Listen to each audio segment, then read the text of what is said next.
Lord, thank you for the fact you've given us a come for you, Lord, we, yes, forgive us of our trespasses, Lord, help us. Yeah, pray for us. All members come. What are we now come for you, saying our Lord's Prayer, our Lord Jesus taught us. Let us.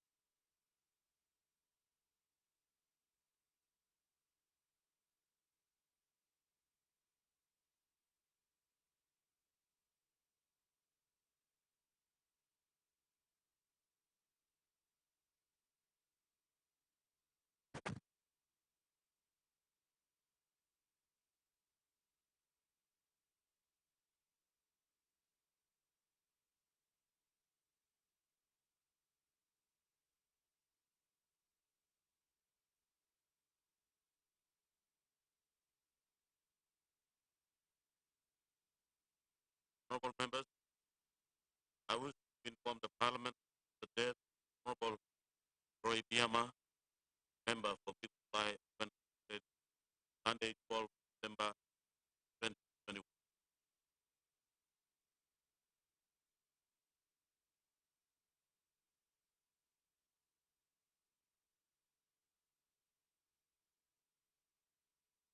Honorable members, I inform the Parliament that Honorable Sam Basil, member for Bulolo Open Electorate, is suspended from duties with full pay pursuant to Section 28 of the Organic Law on the duties and responsibilities of leadership.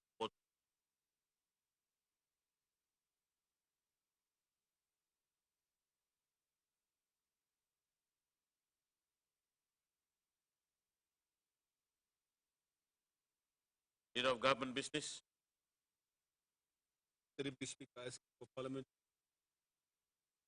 Leave granted. I serve it. Leader of Government. I move that so much of standing orders is suspended as would prevent the Minister for Finance presenting notice number 255, 256, and 257, government business being called forthwith. The question is that the motion be agreed to. Those in favor say aye. Aye. Those against say no. I serve it. Clerk. 255, Minister for Finance and Rural Development.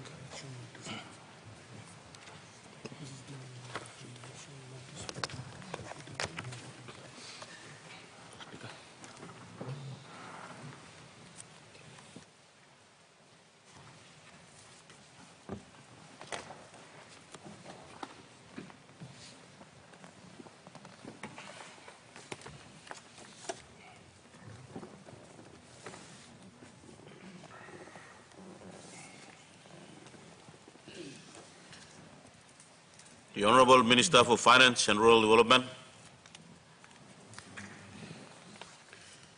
Mr. Deputy Speaker, I present the National Procurement Commission Amendment Bill 2021.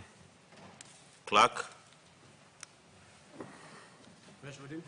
A bill for an act to amend the National Procurement Act 2018 to further make provision for the management of national procurement, including those relating to provincial governments and local level governments as required by the Organic Law on provincial governments and local level governments and for related purposes.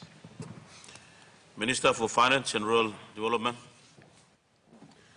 Mr. Deputy Speaker, I move that the bill be now read a second time. Make your speech. Mr. Speaker, mi sanapielo presenting this bill na wakim liglig totogi go pass long patay mi sanablong Presenting this bill na Toktoki go pass.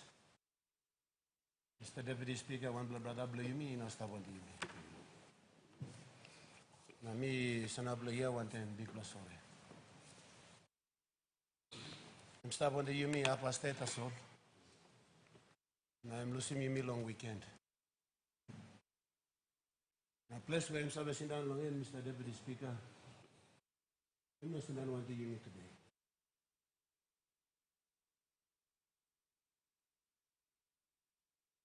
Planti lo yumi, lewa blo yumi time this plus shocking news and me kissing yumi. And me brook. Na instead lo this la time of parliament me blo lusi mon bla brother too. Was a member block keremato. Mr. Speaker, me remind him yumi also. No got one plus something lo this bla ground. Time light blo me to play go also. Can buy him back light blow me to blow. The time is an here as Minister of Finance, present him this bill. Na make him legally Totoki go pass. I am reminded as we all would be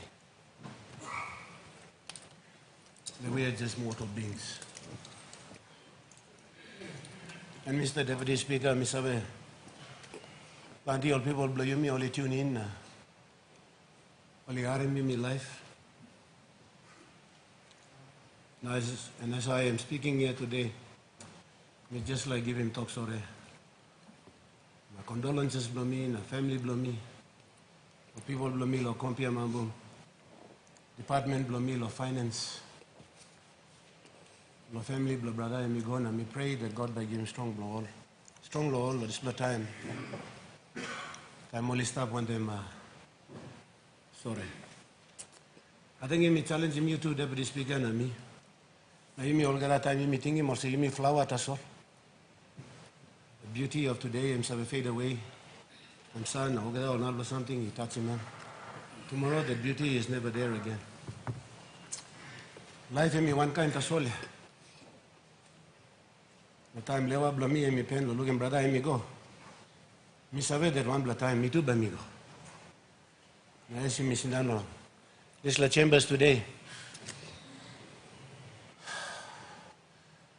I think family blow me yet. I only sabe appreciate him through this la pressure and the stress me sabe go through, lo life blow me, lo 7 more people blow me. And it's never easy.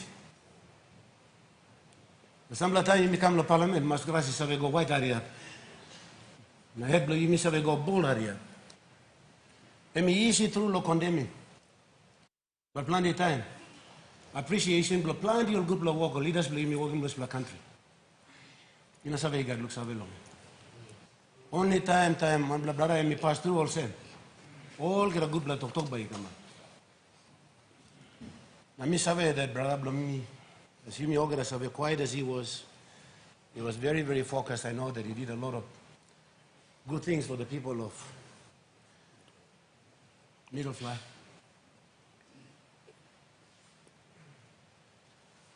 And one plus something too, Mr. Deputy Speaker, me feel challenged too because I'm age mate blow me. It's just about 3 days older than myself. And for me, when one of my age mate, a colleague member of parliament, passes on and me to be standing here to be presenting a bill, no one blames something no working. But I think we all can appreciate him the fact that our families are our greatest comfort. When we lose the election, from the time of 2002, all the good people that I know and I helped didn't want to know me. I only sat down and cried with my child. That was my only comfort. My comfort was my maker, my creator. Let us all find the comfort in our God that gives us life, takes away life. And let us all challenge ourselves to know that one day we will also pass through. And for the life we have now, and for the bill that I am going to present, it is not a bill about myself. It is about our country and to doing things better insofar as procurements are concerned. And Mr. Speaker, let us all challenge ourselves to do good that we can be able to do whilst we are alive, not only for ourselves, but for our family, for our children, and for our people. So thank you, Mr. Deputy Speaker. Time okay, Mr. Legally talk sorry finish. I'm mas now lo kishin sila time lo presenting Mr. Bill. I think this is statement below me. I come around long. We blow get the Parliament. Basically, this is bill, and I'm asking Parliament long support below you long. Number one long raising threshold below all approval limits at the district, provincial, na national levels. Number one, asking below this bill, you may like walking senis long in. Awesome long all minor procurement. Currently, I'm stable 5,000 kina. Now, me bla like senis in this bla, you go long 50,000 kina. So, some time, some law legally walk, you may like walking law district or at the province or at the national level.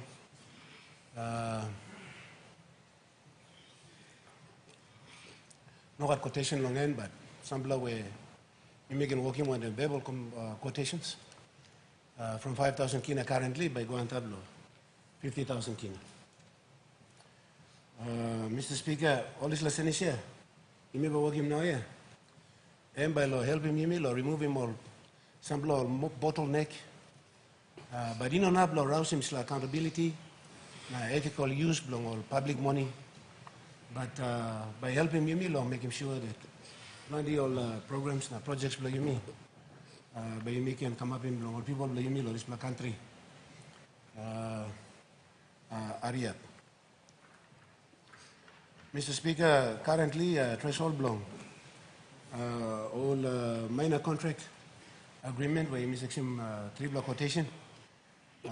Emis tablo 5,000 1 kina, you go on tablo 500,000 kina. This plan now, by go from 50,000 now 1 kina, you go on tablo 1 million kina.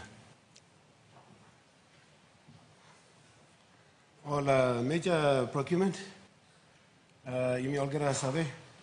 You may survey requiring APC, na, public tender. Na. All contract agreement is come into play. Currently, stable 500,000 kina na go on top.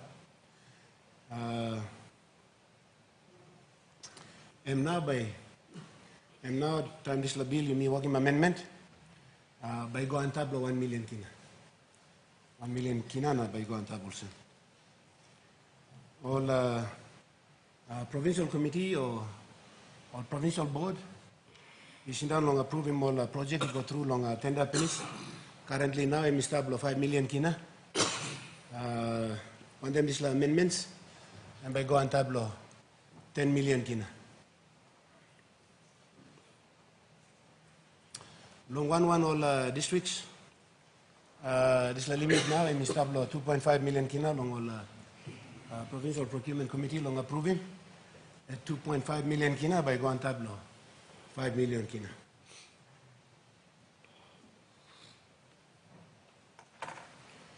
Some law specialized committee where National Procurement Commission and by approving law, all by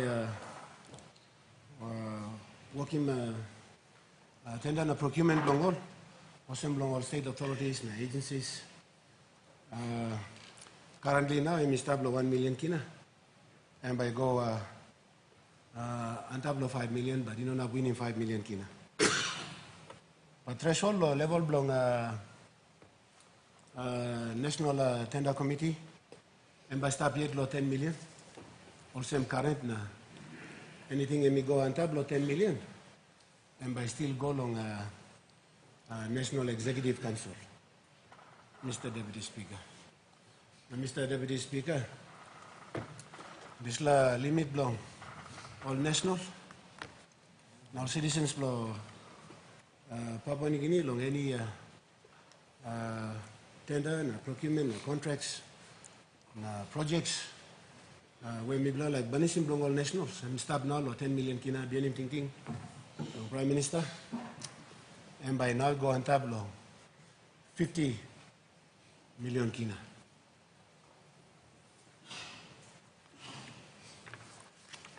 So, Mr. Deputy Speaker, I am sample all main Senis mi like working now. Na mi kare mi kam lo parliament di toko right na bayumi passing. Also mi talk pinis long passing na way blow using public money.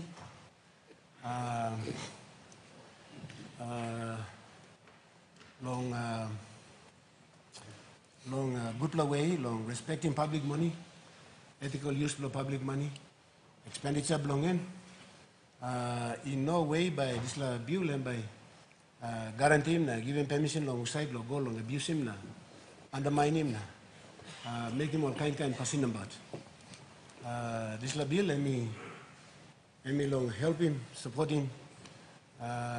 You me long making sure that you start inside long banish long lawful process. Na good law principles long applying the use of public money, but at the same time, you may rouse him all this frustrations na bottleneck long expending public money so over the projects can come up. Na you may filter him money go inside long economy blow you me. As I am speaking now, all this bottleneck na frustrations you make him na plenty of money blow you me. Law districts na provinces is stop yet. To the tune of about, as I am speaking now, about 2 billion kina. And at the same time, big law money, I need good leadership, the Prime Minister, you me. Money me filtering go down all provinces and to districts as well. There's a bill time me working amendment now, plenty power too by go along board at the national procurement level. By giving him some power along CEO away. So as to ensuring that we promote more transparency and accountability in the process of expending on public money for projects and programs in the country. Board me at the district level by working triple by nominating triple name. He come along Office of the Minister of Finance, location board chairman at the district committee level. One kind of by come up at the provincial level. But insofar as the appointment belong chairman belong National Procurement Committee, by no Senis long. This is so as to maintaining some consistency in the appointment of chairmen of our national, insofar as the appointment of chairmen of our district procurement committees, provincial procurement committees.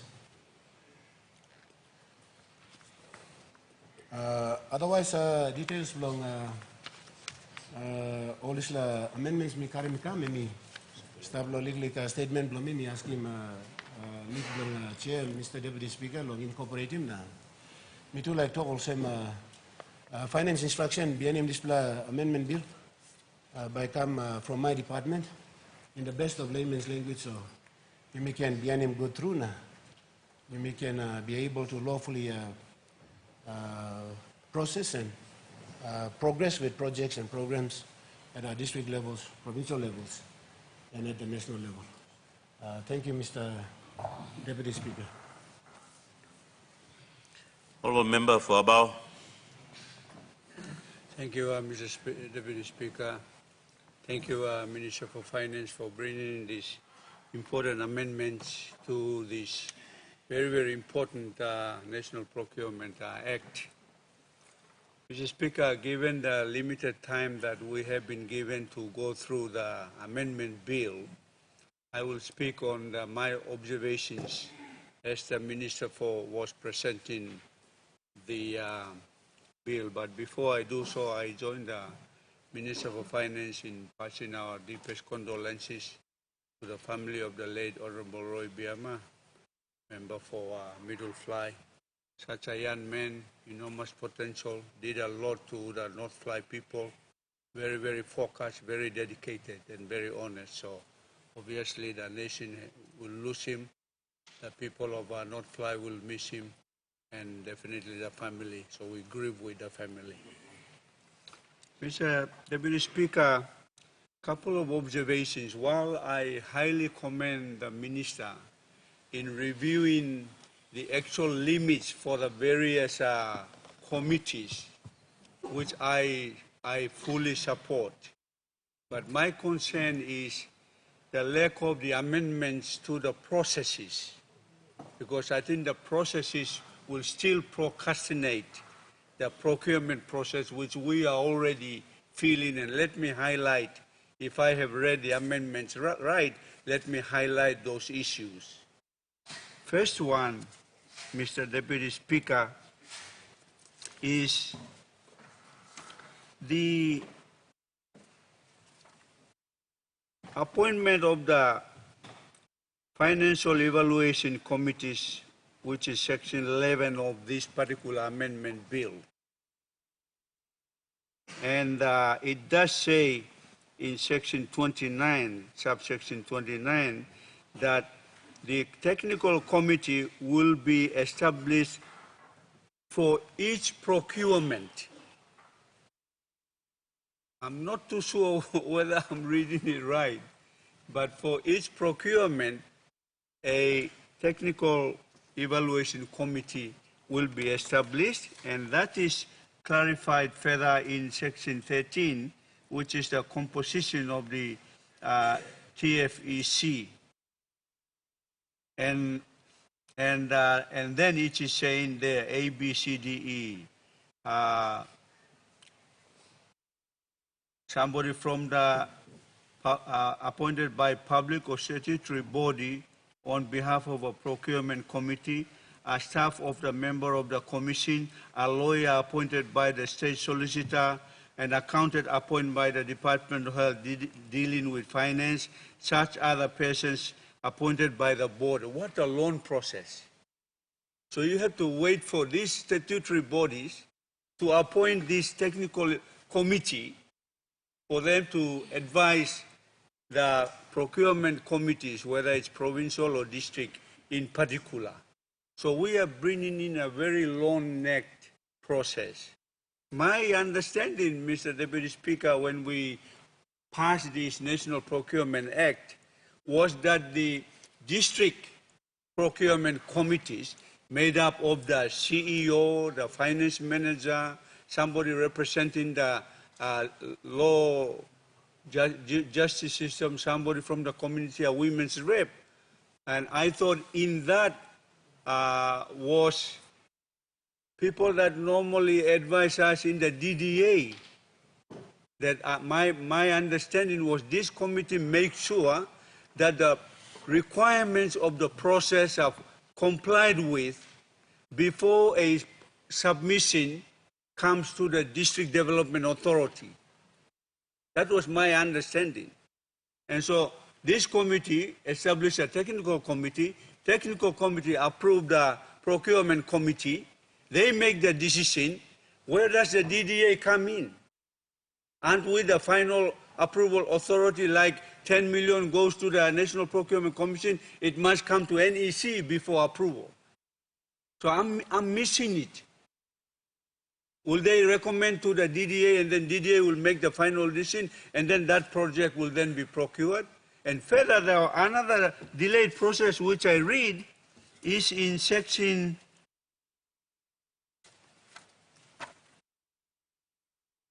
25 of this particular amendment on page 21, and it talks about section 70, that is approval of contracts by the state solicitor.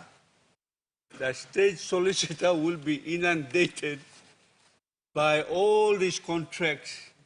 The way I'm reading it, you read that section 70, subsection 1, 2, 3, 4, all the way down. Let me read. Subject to this part, all contracts for procurement undertaken by the Commission on behalf of the public or state body shall be drawn, approved, and cleared by the state solicitor. That's what we are saying. Or am I reading it wrong? I hope I'm reading it wrong, but That's what this law is saying. So we will have to wait.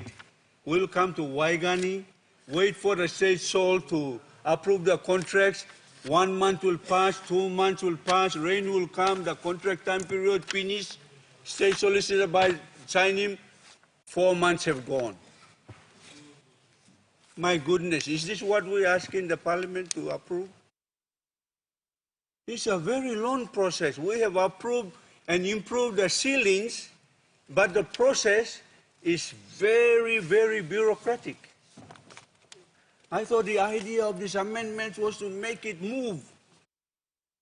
That the procurement committee at the provincial level and district level make sure that we comply, the paper processes comply with the Finance Management Act. And then they say, okay, Didier, you can approve this one, recommendation 1, 2, 3. Once you approve them now, within our limits. So we'll have to bring them to the state solicitor and line up again. State solicitor and work and pull up your state here. So I want some clarity on this one, if I'm reading it wrong. So, Mr. Speaker, while I support the thrust of the amendments, and because we were not given sufficient time, just that I'm reading it as it is, me worry also display limit him go antap tasol process law delivery program and loan plan next. Honorable member, we have a point of order. Deputy Speaker.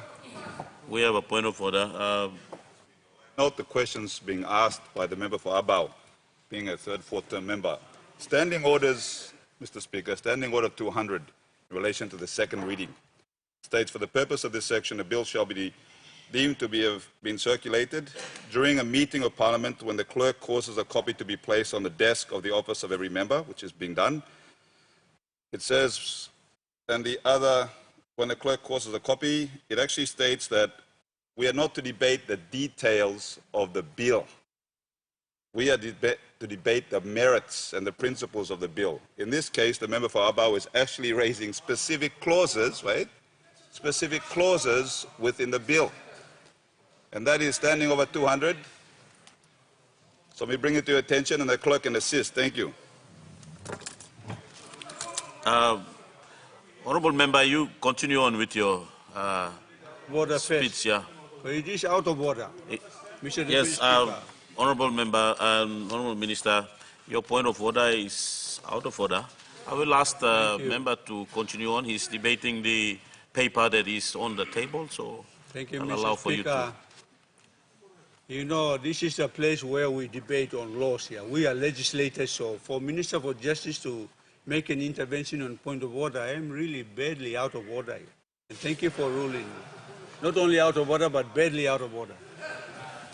Mr. Deputy Speaker, you know, I've been here for 4 terms, and this is the first time that the Parliament is asked to meet since Friday on a Monday. It demonstrates that this other side is rushing things too much. They haven't been well prepared. They only gave us this amendment on Friday, many amendments, and they're asking us to approve it on a special sitting on Monday. My goodness, I'm one of kind here.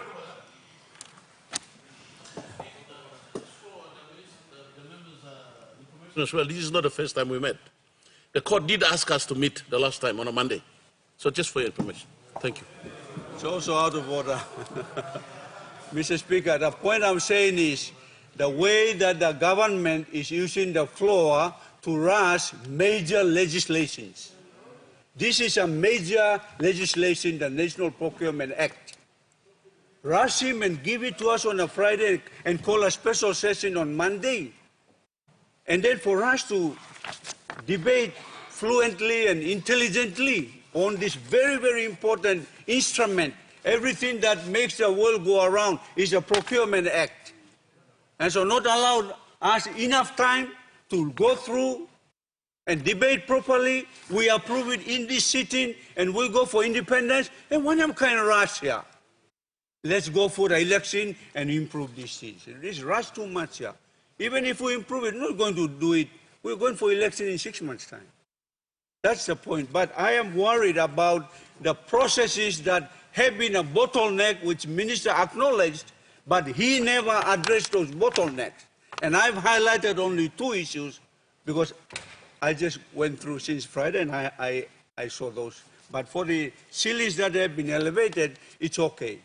I support it, but the major thrust is not amended. Thank you, Mr. Deputy Speaker.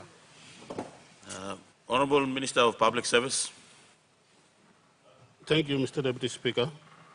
I also would like to take this time to pass on my word of condolence and also shock to learn that our brother, the honorable member for Middlefly, left us over the weekend. I'd like to pass on my condolences on behalf of the people of Duku and us that have been close to him. I'd like to support the Minister for Finance for his timely amendment to the bill, the National Procurement Act. Mr. Deputy Speaker, we have been talking about trying to bring Waigani down to the province and to the district. We've been talking about this for ages. The decentralization arrangement under the organic law, on the new organic law on provincial and local government, the law is already provided for that. Most of the functions in Waigani have been already decentralized to the provincial governments. All it needs is for us to fix the process and make it shorter and closer to where our people live. So, Mr. Deputy Speaker, this is my opportunity to debate. Honorable Minister, go ahead. Honorable members, Mr. Deputy Speaker, allow the other member to debate the paper. Thank you, Mr. Deputy Speaker. I have been the chairman for the Provincial Supply and Tenders Board for 9 years.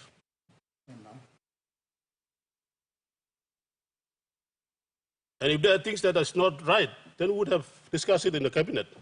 But I think this is a process that we must now let it through to the minister and through our prime minister to make sure that we're not just trying to talk about the process, but also the limit, the threshold limit.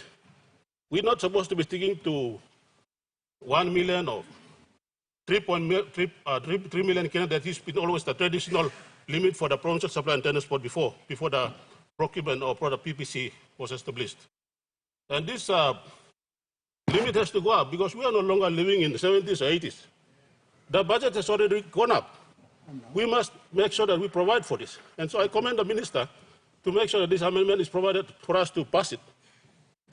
The challenge for us is to make sure that we have the right technical people on the ground, both at the provincial level and at the district level, to be able to make sure that the paperwork and the process for procurement is met. On the issue of getting the state solicitors' involvement, I think these are also decentralized functions. We all have provincial legal offices. We can outsource legal process systems to come and assist us to do that. You don't have to come to the state solicitor to come and get approval from it. That can also be covered for under financial instructions.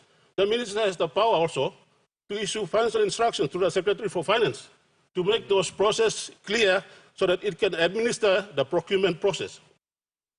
So, Mr. Deputy Speaker, this is a timely intervention and amendment that we must agree and support, both on the two sides of the House, so that implementation of projects can take effect to make sure that our people don't wait for ages. Although it's there, I know what's in there, but this can be improved through the financial instructions and the process, and the state solicitor can delegate. He's got the power to delegate that to the provincial legal officers and our system of structural government so that they can perform that role at the provincial level, at the district level. So I don't see any problem with us trying to stop this process to go through an amendment. We need to make sure that we faster. For simpler less, you will stuck with how many the process within the complaint over time the Waigani stop. It is not about Waigani anymore. This government under the leadership of the Prime Minister and us is to make sure that we bring Waigani down to the district, province and the district. This is the time and this is the amendment. There's no more time for a point of order. You have to sit down and I'll explain this. Thank you. Honorable Minister, we have a point of order. Member for Abao. The point is, good minister is misleading Parliament because this section I quoted, 2570, actually said by the state solicitor, not by his delegates. Honorable Member, Minister, you go ahead with your speech.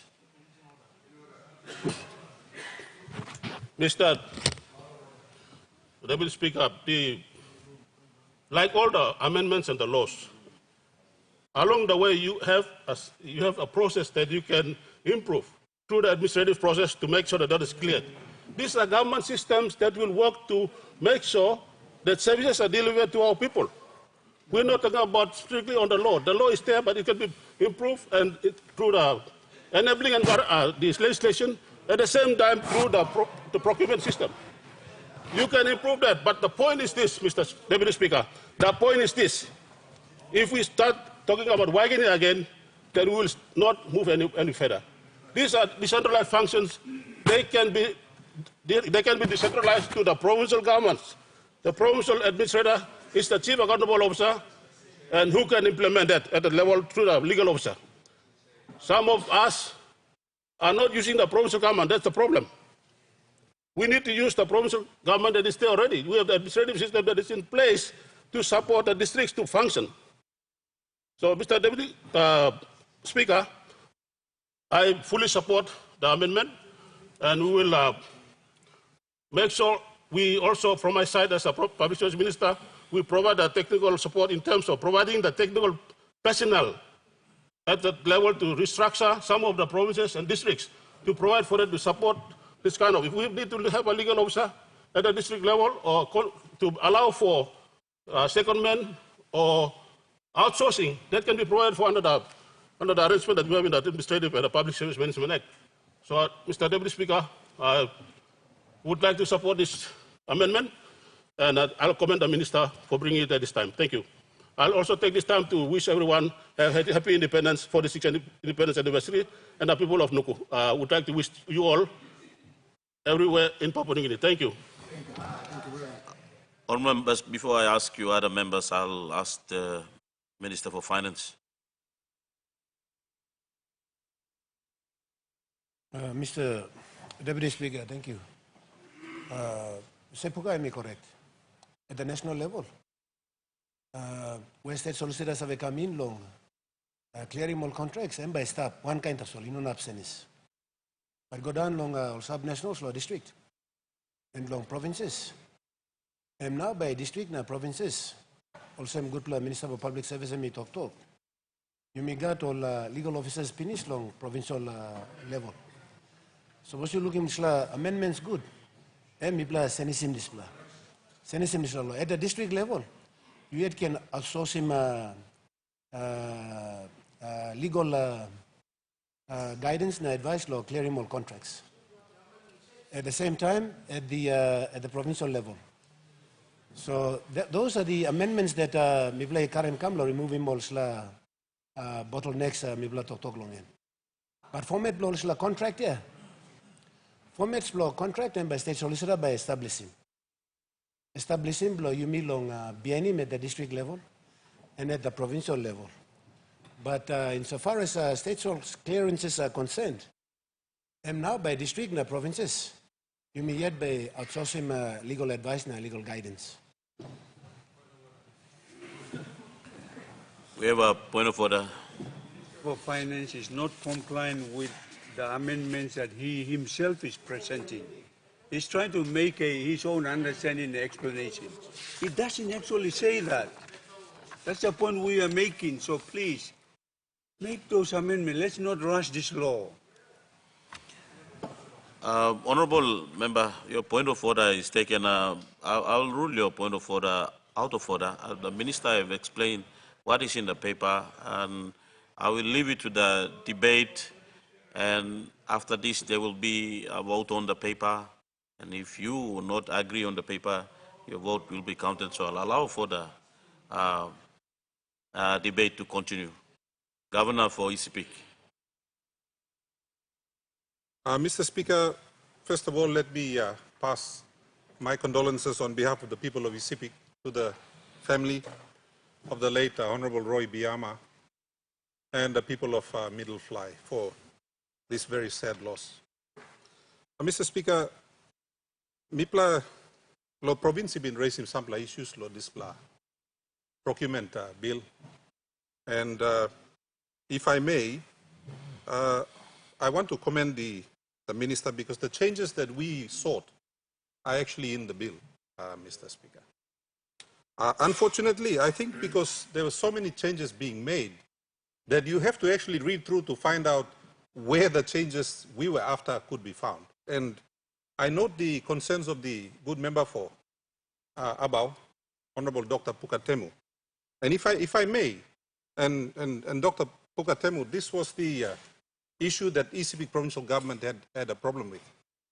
For us, we are one of those offending provinces because we have about 120 million sitting in our bank account, which we can't expend. Given these lengthy processes that you have just mentioned concerning the state solicitor, I may draw your attention, and if I may draw the attention of the House, to page 22 of the amendments. We sought a delegation of powers, and the repeal and amendment of Section 77 is actually quite clear because it states expressly that, subject to the Act, a person vested with a role of power or responsibility under this Act may delegate the power. In my reading of the bill, and I'm not a lawyer, in a practical sense, this is what the ECP provincial government was seeking, that the state solicitor may delegate his powers down to our legal officer, so our legal officer can then act on behalf of the state solicitor in clearing this bottleneck which you so accurately raised on the floor, Mr. Speaker. So, in my reading, and that's heavy ECP provincial government experiencing for the last 3 years is catered for in the Act, Mr. Speaker. I did not make too many inferences during caucus about the limits. In fact, we were quite happy to keep the limits where they were. Our issue was in the clearance of such contracts because it took too long. Again, if you look at the old amendment, it basically centralized everything and funneled everything to one office. And that is in keeping with the spirit of decentralization, Mr. Speaker. So if we are going to decentralize and share powers, we required Section 77 to be amended. And in this case, Mr. Speaker, I'm quite satisfied that our concerns have been taken up because we cannot usurp the role of the state solicitor.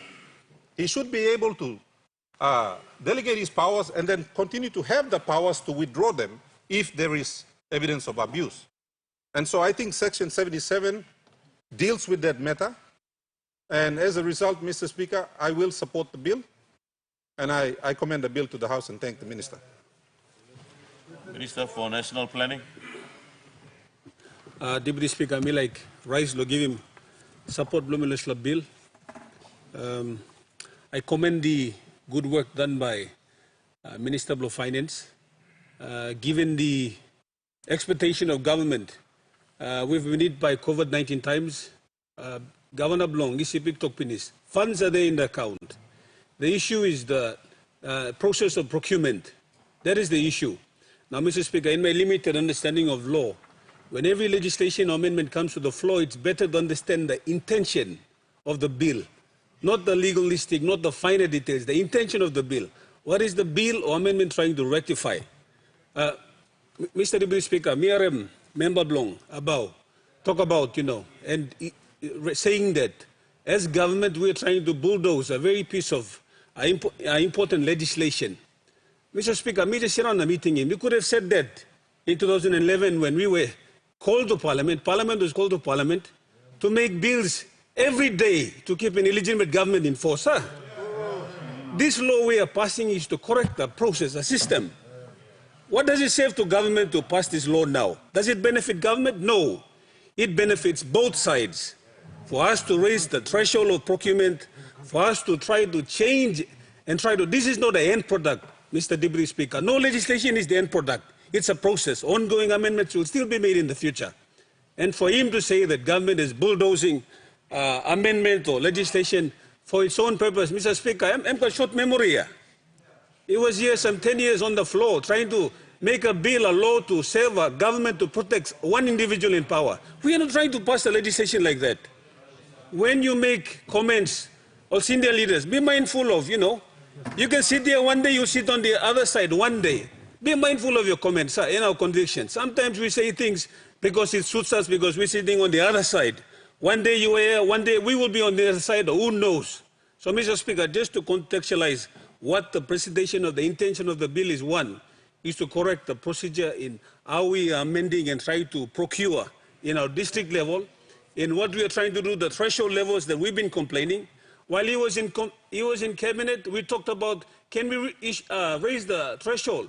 Now we are raising it. And then we are saying, no, the process. We are amending this, Mr. Speaker. Point of order, Member. Leader of government business, go away from personalizing this issue. Yeah, but you state your comments. A very, very important issue. You're saying we are bulldozing. Even the delegation that Minister for Governor for ECP talked about, you still have to gazette it. You still have to process it. It's also going to take a lot of time. Honorable Member, I've allowed you already to say your words on the debate you made, so it is other members now debating the same issue, and they will raise their concern on what they think about it. So, Minister, continue your debate. Mr. Deputy Speaker, what I'm basically saying is, no piece of legislation is ever perfect legislation. But the intention is trying to correct a procedure in law that has become a bottleneck for us to procure funds. This bill doesn't serve us in government. It serves all of us on this side and that side. And by making comments that we are trying to bulldoze a very important legislation, Mr. Speaker, it's on our best interest, his interest, our interest, my interest as a member as well, to procure funds that I have in my district as well. All we're arguing is we're trying to amend the process by which we delegate these functions, and I think we've tried our best. And from my briefing that I had with the State Solicitor, I think, and the AG as well, the intention of the bill is to delegate responsibilities, and that has been clearly stated by Governor for ECP. So, Mr. Deputy Speaker, sometimes you may comment, they may to go some government like bulldoze him, or law of law.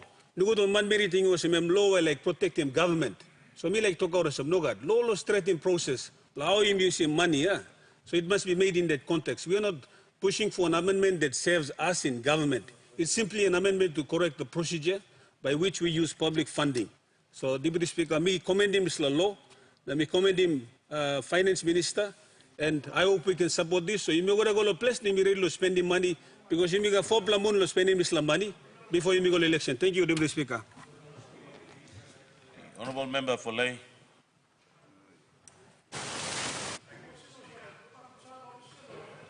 No worries. Mami looks away. Thank you, Mr. Speaker. Thank you, Mr. Speaker. Thank you, Parliament. Let's talk, first of all, I'd like to pass my condolences to Napla Prata Lucia, the member for Middlefly. Sinawante Yumi staff ko na nandus and condolences for family blumi. Our line bimplalo lay na morobe gulungan na family blame in this time of loss. As regards to the bill, I'd like to commend the Finance Minister for this very important bill. Plenty time you miss a complaint law, bottlenecks, law procurement process. Me one tablo to complaint. We try to find a way forward to try to fix these issues. And now I'm Finance Minister Karikam la NEC and now Karikam la Parliament. The biggest thing is it will assist us, especially in our provinces and districts, instead of coming to Waigani, like what Honorable Sepuka rightfully pointed out. The bottlenecks in Waigani has hampered our development aspirations in our districts and in our provinces. So one time this bill, Mr. Speaker, me amendment me one bill na support him because I'm working work blumipla not just now, not just for the next couple of months, for in future, for the next all these years, to ensure that our people rightfully get what services that should be done for them. Inolo mipla lo here the solo Waigani. Trying to get procurement through Waigani is a nightmare.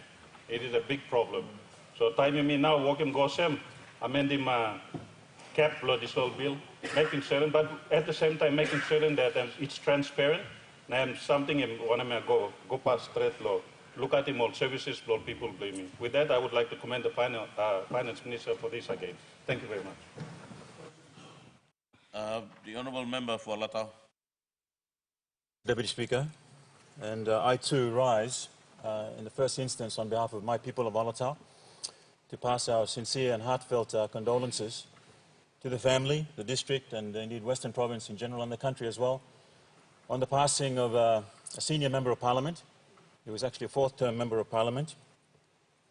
Had the opportunity to spend a lot of time with him, sitting next to him on the floor of Parliament, visiting my district as well in the different capacities that he served. And indeed, he visited Milne Bay on several occasions for a canoe festival as well. And one of the things that we discussed as well, Deputy Speaker, was about health in general, something which I'm fairly passionate about, and understanding what the Finance Minister is saying, that indeed this is a very stressful job. A lot of responsibilities fall on good leaders. And this man served right up to the end as a good leader. And indeed, he went through some health issues as well, as we all know. And despite those issues, he was still attending Parliament, Mr. Deputy Speaker.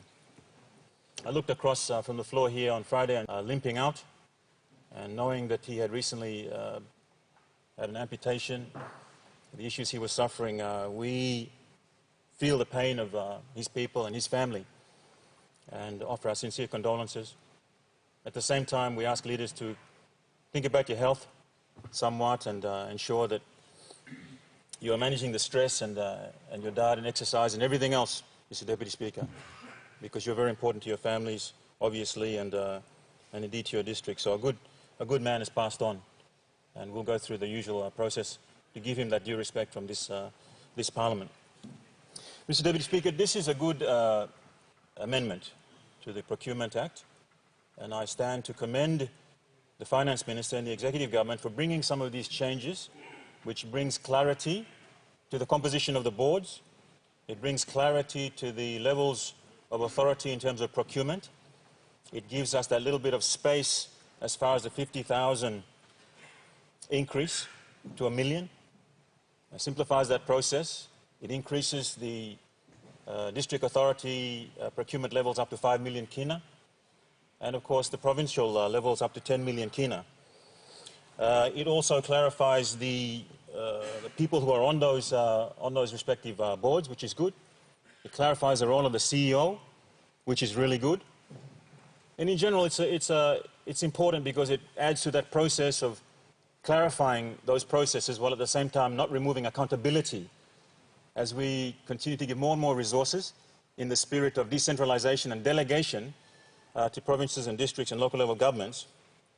It's important we have these robust and clear legislations around how we manage those procurements.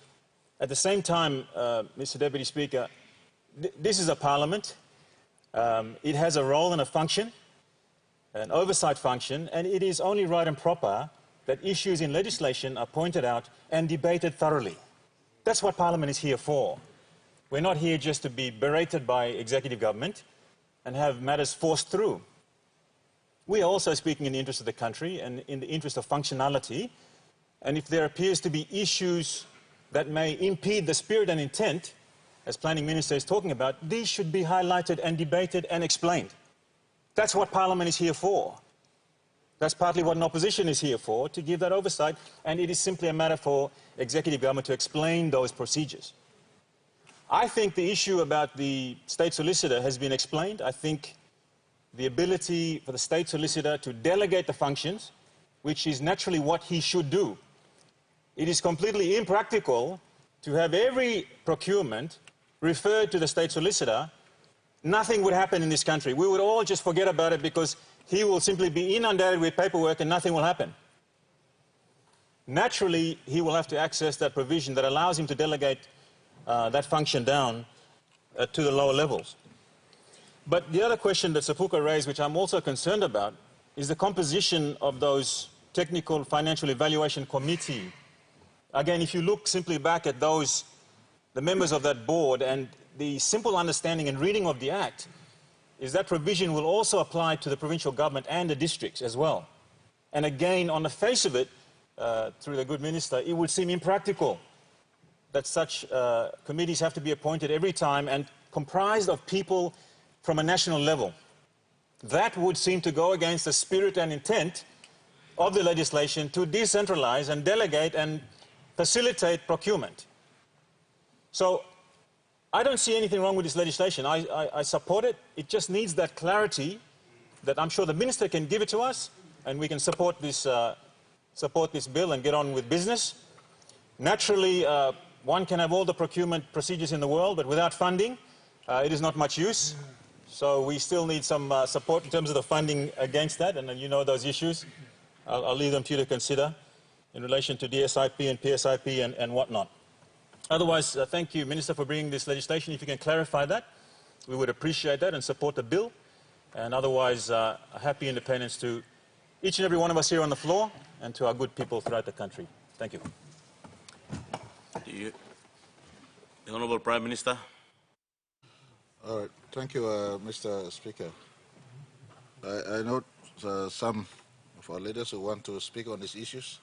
I just thought I'll assist the make certain statement to make clarity some of the issues that are already being raised. This is a good bill. We're not only reconvening Parliament to get through this bill, but we have another business of government to come after this bill. And I want to thank each and every member of Parliament who have come back for this special sitting. When we adjourned last Friday, we never thought the Honourable Roy Biama would not be part of us in this sitting. It's just we're saddened that we're sitting this Parliament without his presence in the chambers. And let me take also time before I make some commentary on this bill to clarify, pass my sincerest condolences to the family, the wife, the children, the tribe, the people of Middle Fly and Western Province. The Honourable Roy Biama was a hard-working member of Parliament. In November of last year, when we were at Lolawata, he refused a ministry portfolio. He said pass it on to another brother from Western Province. He said he chose to remain in his electorate to serve his people. He fell sick in the course of doing duty for his people. He walked 8 hours into the humid lowlands of north of his district headquarters in Balimo. I asked him, why did you walk? You could have sent your officers to go and visit that part of your electorate. I know very well that part of the electorate because I spent 6 years of my earlier life in the lowlands of Western Province. And it's very hot and humid. And after walking for 8 hours, he had blisters on his feet. And with a diabetic sort of condition, that blisters became severe and blood clotting took place. And his internal organs started to fail, so we had to medevac him to Daru, then to Port Moresby to stabilize. And if money can buy life, he would be alive today. We assisted him to seek medical help elsewhere, where he was totally certain part of his internal body were isolated through operational procedures. And then he had one of his feet amputated just to keep him alive.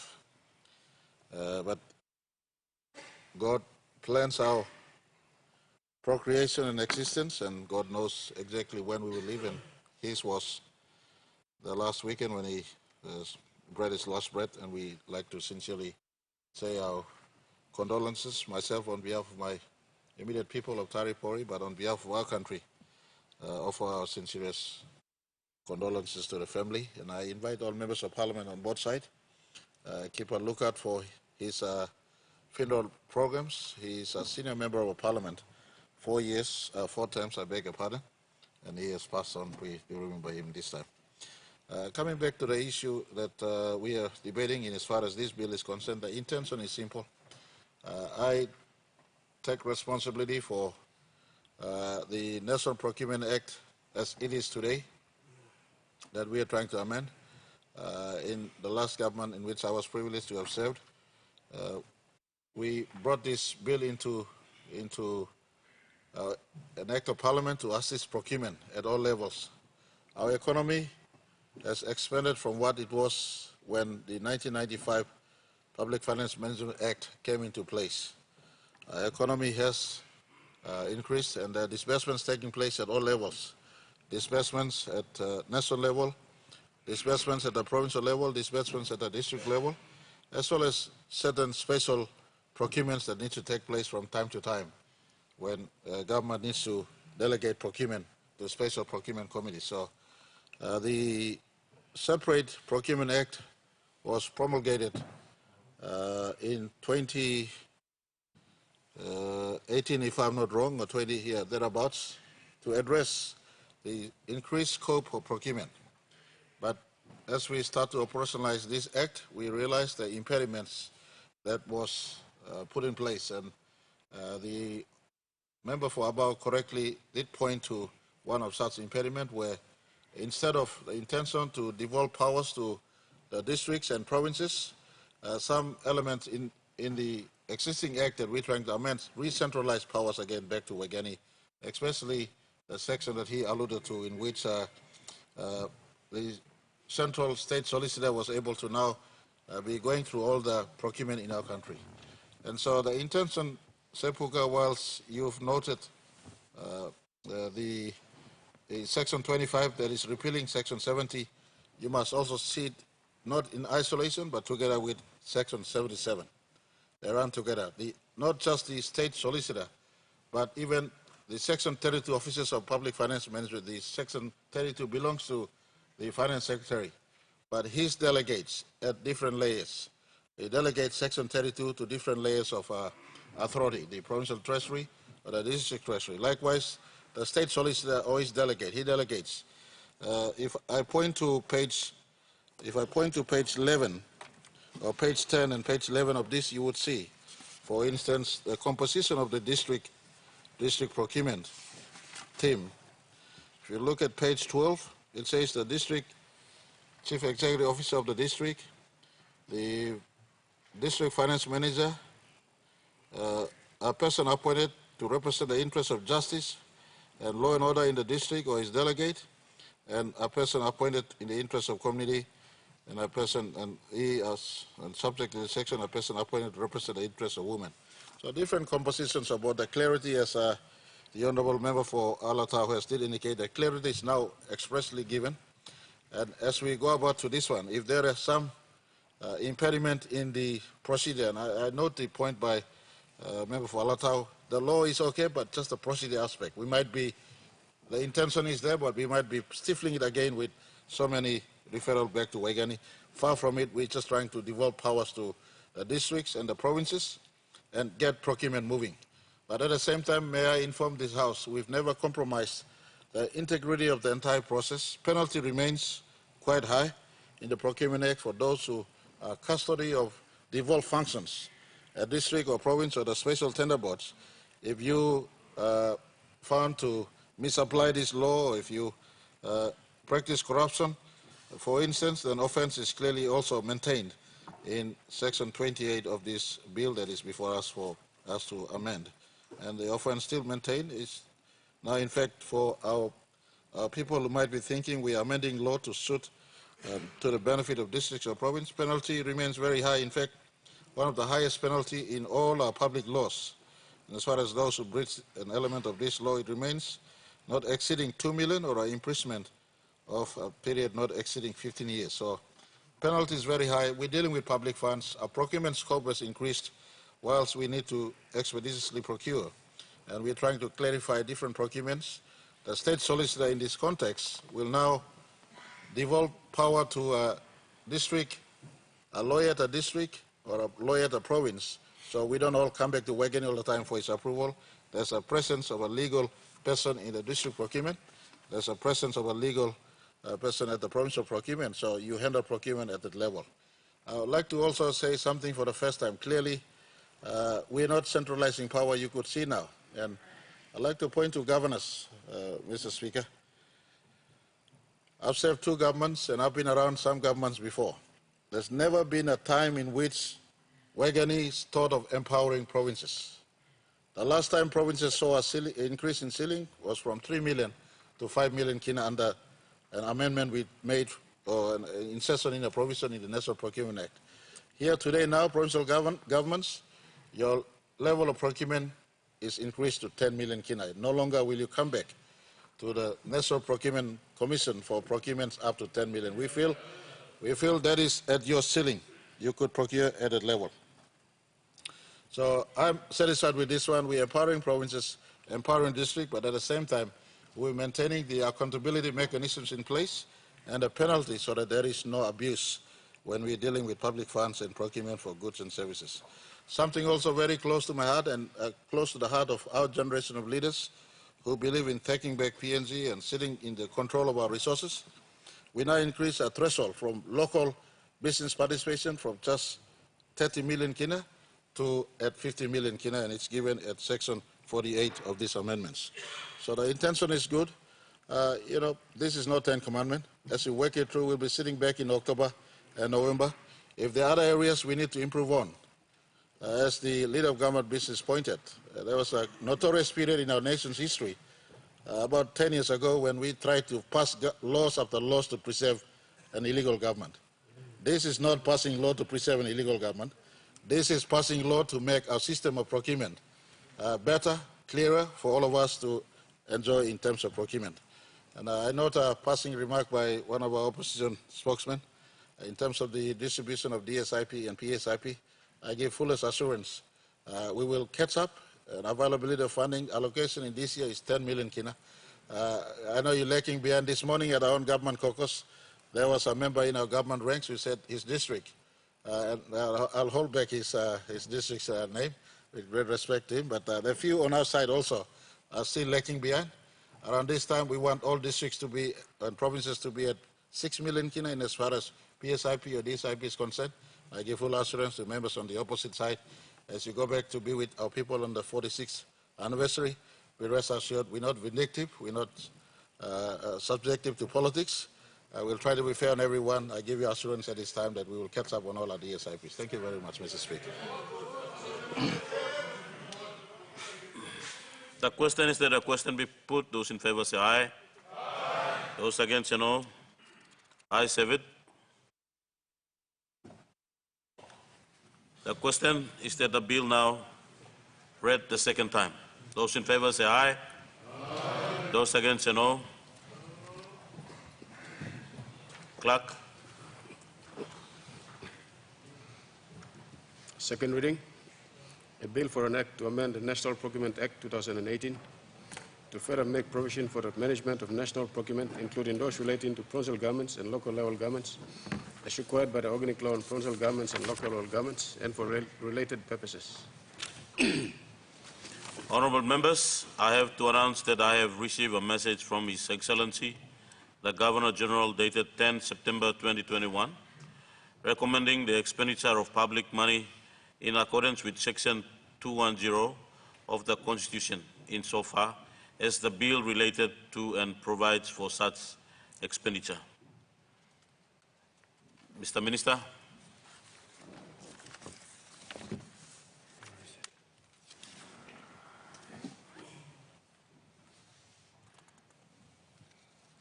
Mr. Speaker, I ask leave of the Parliament to move the third reading forthwith. Is the leave granted? Minister. Mr. Speaker, I move that the bill be now read the third time. Mr. Speaker. Minister of Finance. I think the Prime Minister has explained and expounded on our bill very clearly. I just want to add to it. Mr. Speaker, supposed to be looking at the bill, section amendment bill, section 28B. You come down to section 28C, so far as provincial committees are concerned.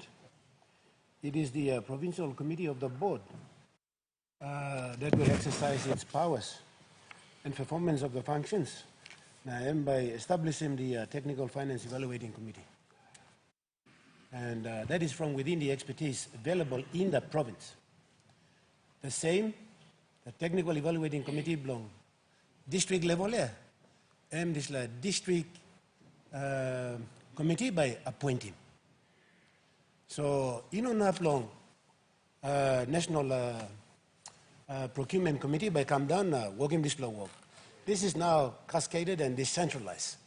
So this is where all the bottlenecks are removed. So if I have to go to the Act itself and read, it's very, very clear.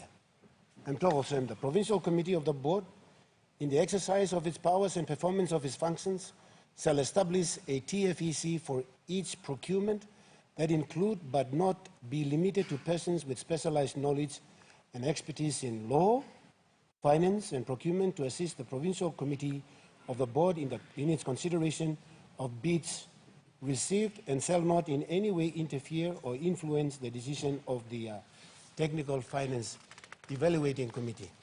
The same supposed to come down long sections, go down the same when it comes to district committees. The same applies. At the state solicitor's level, you all can agree. Capacity, look at him, or work, legal clearances from district to provinces to the national level, and hard through here. This law now, I mean, so that the district or province, but you may got or legal guidance, you may yet. The format blow this law. We have a point of order. Honourable Member for Salah. I just want to draw to the attention of the Honourable House, although I was not allowed to speak in the debate, that we support, essentially we support any move to decentralize and the general intent of this legislation. We also say that it's an important bill. It's a bill that involves the finances and appropriation, the contracting and the expenditure. It's an important bill that can be considered properly together with the budget session that's coming up. We are now stuck with the question of the involvement of the state solicitor. I will support this bill if there will be an undertaking that the lawyers who drafted this bill provide advice for both sides of the House. Honourable Member. Explaining. Honourable Member. Explaining how the Honourable Member, may I make the ruling on your point of order? I've seen that you're trying to debate the statement using the point of order.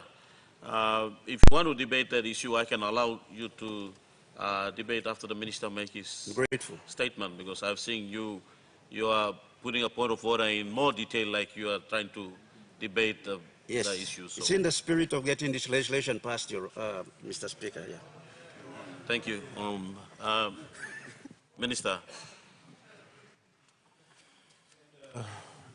Mr. Deputy Speaker, the good thing about these amendment bills and the good thing about previous lawful processes and systems we have about procuring projects and programs in the country, one plus something me sabe hamas na mi sabe like him long in is the fact that you me your leaders in that long upside, now you me your leaders in that this last side, be it as chairmen of our district development authorities, or be it as members of parliament representing our provincial governments, and at the national level, as ministers of state too.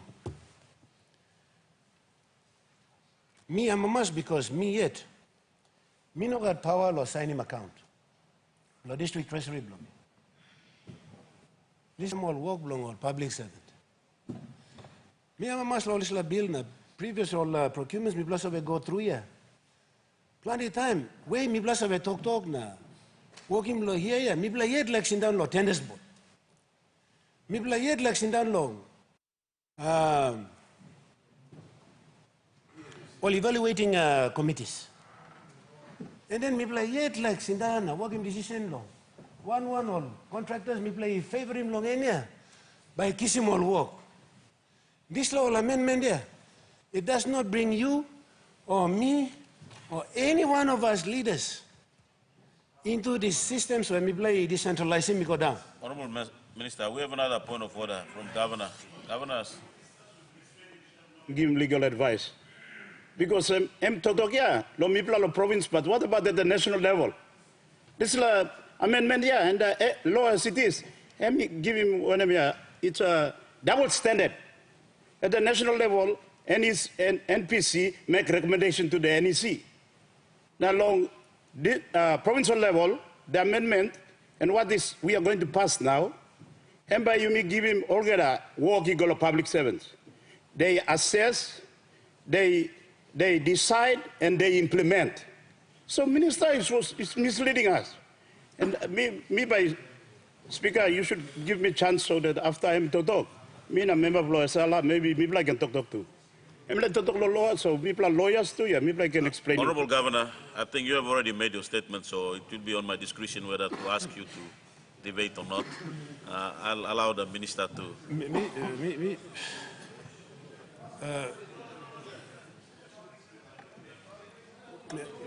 Mr. Speaker, Mr. Deputy Speaker, I do not think that I am misleading in any way. The good thing about this amendment is the fact that the Technical Evaluating Committee is appointed. Honorable Minister, what's your point of order? Mr. Deputy Speaker, I thought we already debated on it and the question was put. Why are we going back to the debate again? Honorable Minister, we on the third reading, it allows for a debate, which the Minister stated, and now it allowed for a debate, and I allow the Minister to do an explanation of what is on the paper, and you still have a space here to debate on the third reading. So if there will be another members who wish to debate, they will still debate. If you have a number of, to call for a question be put, then it's the chair that will make a decision.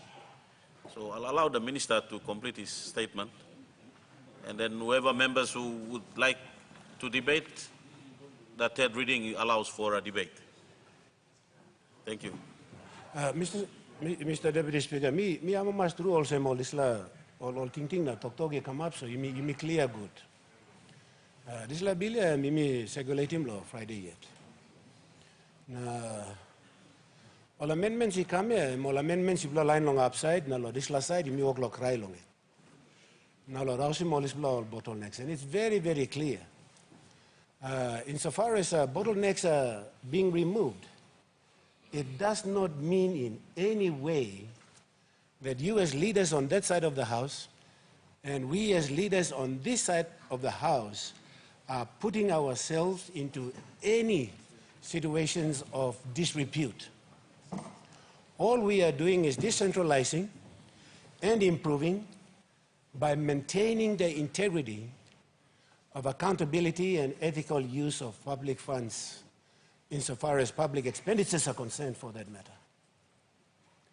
And the good thing is at the district level, you are not the chairman of the district tender committee. And the good thing is that the independence of the tender committee will appoint a technical evaluating committee to assess and to make recommendations to your committee so you can easily be able to expand on your projects at the district level. The same is at the provincial level and at the national level for that matter. So suppose this line, clearly you mean how else by me explaining. Please, you mean must have this line. We must respect processes and systems. When you and I, all of us together, when we try to interfere, we will get every one of us into problems, including our civil servants for that matter. And the punitive measures insofar as these amendments are concerned, me play, rouse him. The minimum, Mr. Deputy Speaker, is 2 million kina. Maximum is 50 million kina. Maximum imprisonment is 15 years. Is 15 years. So these law amendments come here. And they come not because elections are just around the corner. It is for you on the other side, for us on this side of the House, and for future references to procurements are concerned. We just want to ensure that public money is ethically spent and that projects are undertaken without unnecessary bottlenecks for that matter, and therefore the amendments before us. So you blessing that upside, na missing that this side. You must not can try and go and interfere with the processes that we are now making it easier, but easy with integrity and with accountability and transparency in the use of public funds. So me oglo tingo sem, but good play you me pass him bill, na you me gonna you me walk him walk.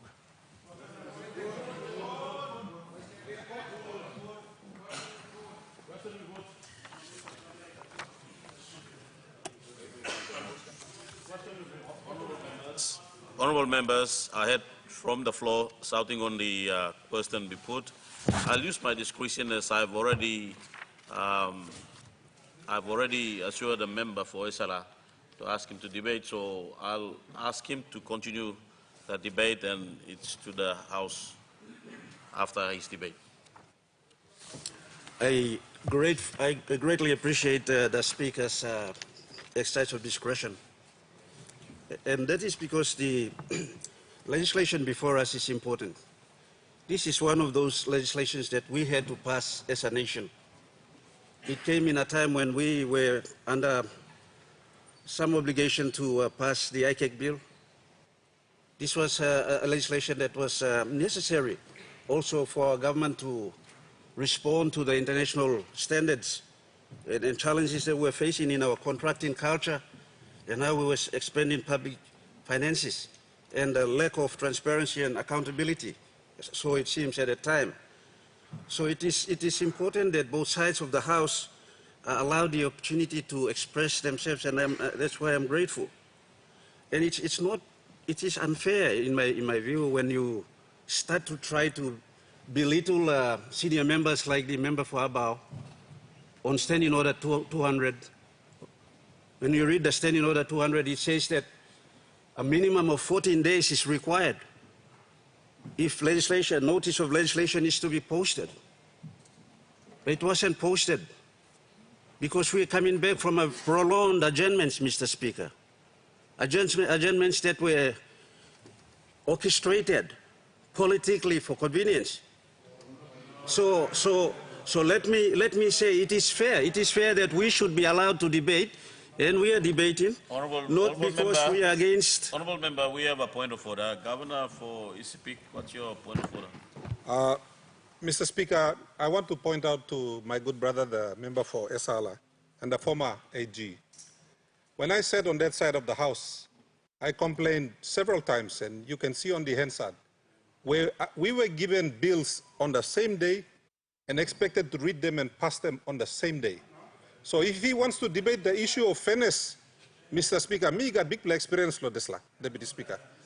This year, Mr. Speaker, it was given to us on Friday, not 5 minutes before passing.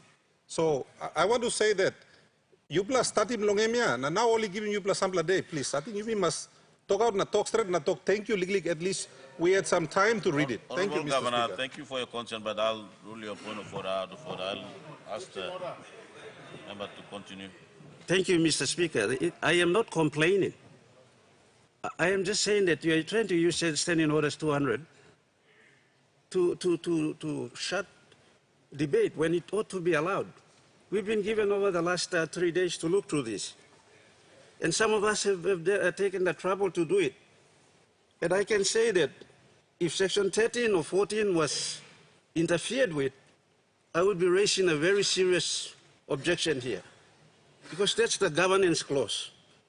That's where the composition of the leadership of the Procurement Commission sits. And that has been the spirit and the intention of this legislation. That is why we want to support this legislation. But we want to support it knowing that it will serve its purpose. We want to support it knowing that it will go down and solve the issues that we have been debating about. We want to support it knowing that this is part of the decentralization process. And this is why I'm saying the same government has now introduced before the floor an organic law on decentralization. We need to read that, we need to read this and begin to associate this. Now we talk about delegation under Section 77, which the Honorable the Governor for Isipik bemoans. What if it is found out in practice that the solution we are saying and the minister's presentation falls short of it? So can the government assure this side of the House, because we're talking about the State Solicitor's Office, and the State Solicitor's Office is not created in this legislation. It's not created in the Public Services Management or Public Finance Management Act. It is created in the Attorney General's Act. So are we going to get legal advice to say whether this is sufficient? Because as far as we know, lawyers are not, these ethical conditions and standards, they are unable to delegate their legal obligations which attaches ethical standards. There's a Lawyers Act which qualifies a lawyer. There are certain lawyers who are in the system that are not qualified pursuant to the Lawyers Act. They don't come under the purview and the control of the State Solicitor's Office. So these are practical, these are legal issues that we are trying to raise here. The State Solicitor is answerable to the Attorney General.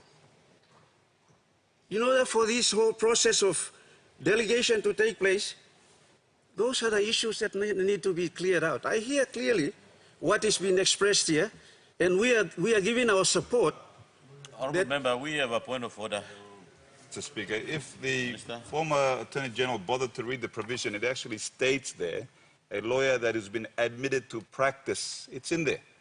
So clearly he has come to Parliament without actually reading the bill to inform himself of the issues, and now saying hypothetical what if, which also breaches Standing Order 141, where you cannot bring hypothetical what if it doesn't meet the standards. Thank you. I'll allow the member to continue on your debate.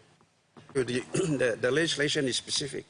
It's the state solicitor who needs to clear the advice, clear the contract, and clear the implementation of the contract.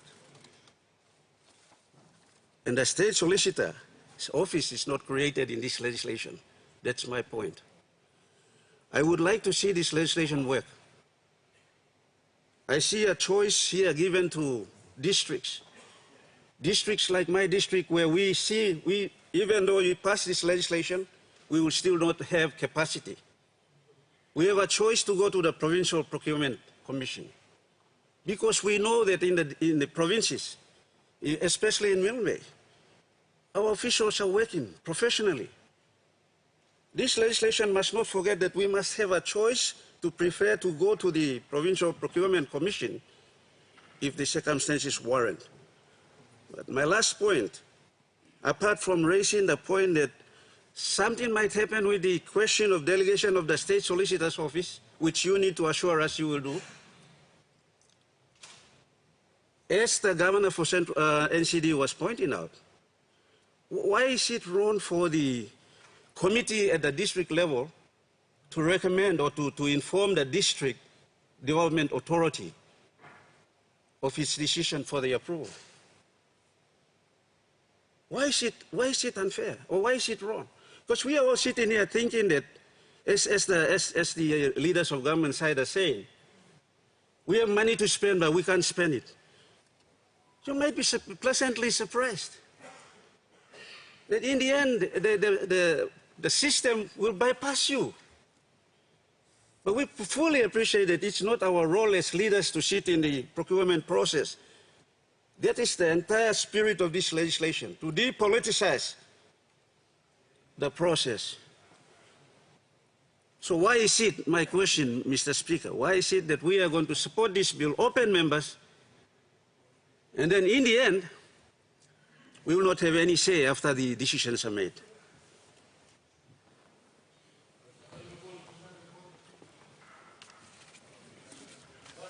The question is that the question be put. Those in favor say aye. Aye. No. The question is that the bill now be read the third time.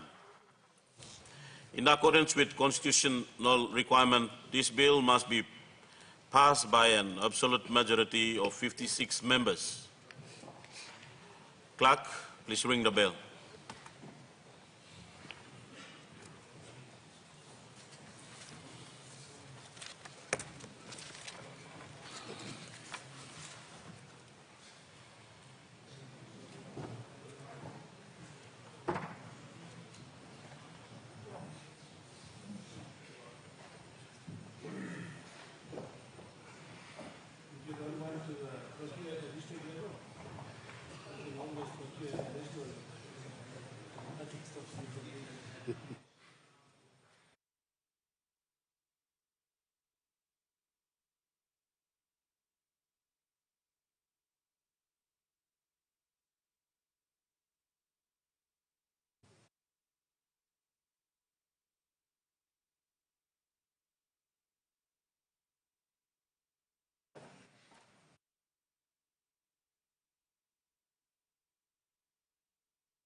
Attendants, close the door.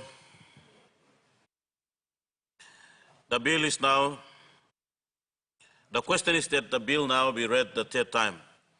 Those in favor, please stand.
Those against, please stand.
Honorable members,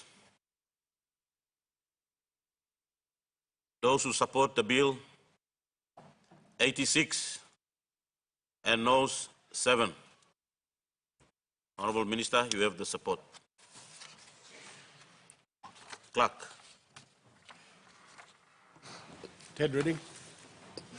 A bill for an act to amend the National Procurement Act 2018 to further make provision for the management of national procurement, including those relating to provincial governments and local level governments, as required by the organic law on provincial governments and local level governments, and for related purposes. Thank you, Minister. Sir.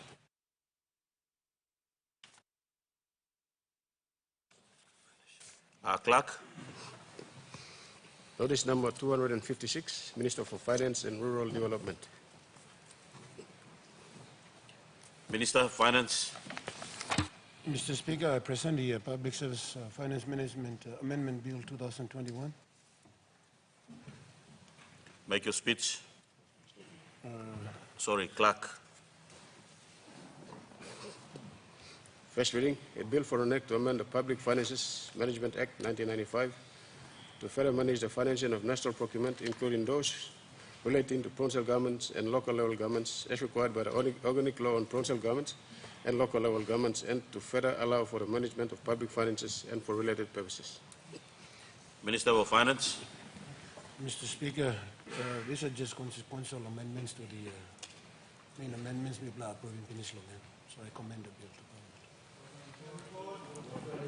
Parliament. The question is that the question be put. Those in favor say aye. Aye. Ayes have it. Clerk.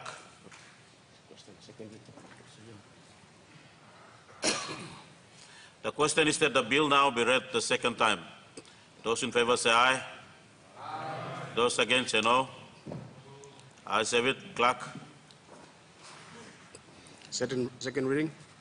Bill for an act to amend the Public Finances Management Act 1995 to further manage the financing of national procurement, including those relating to provincial governments and local level governments, as required by the organic law on provincial governments and local level governments, and to further allow for the management of public finances and for related purposes. Honourable members, I have to announce that I have received a message from His Excellency, the Governor-General, dated 10 September 2021, recommending the expenditure of public monies in accordance with Section 210 of the Constitution, insofar as the bill related to and provides for such expenditure. Minister for Finance.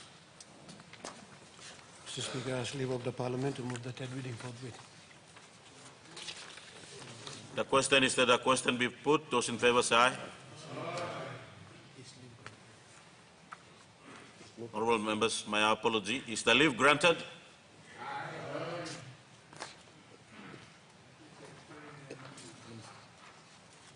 Minister.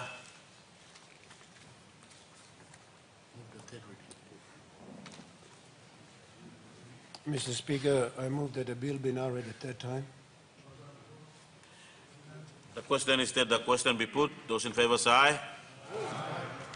Ayes have it. The question is that the bill now be read the third time. In accordance with constitutional requirement, this bill must be passed by an absolute majority of 56. Clerk, please ring the bell.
Speaker wants to see Mwina vote.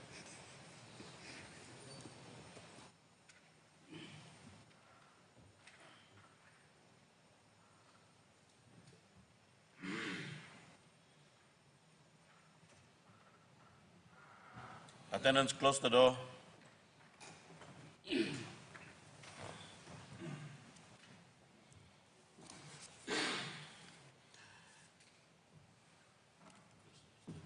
The question is that the bill now be read the third time. Would those in favor please stand?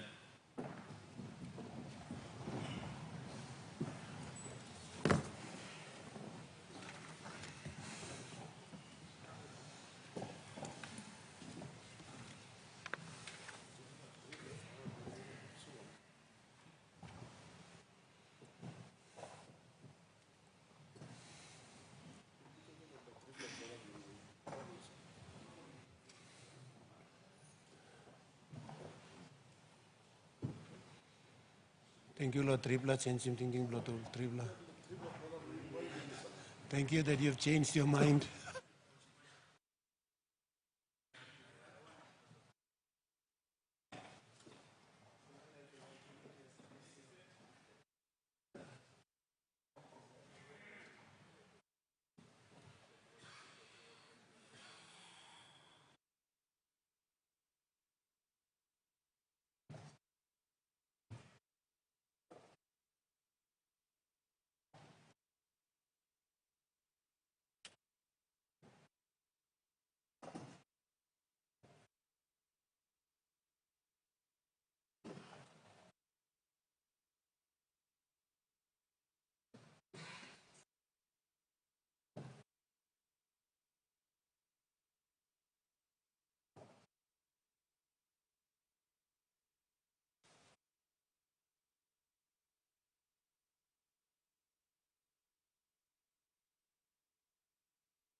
Those against, please stand.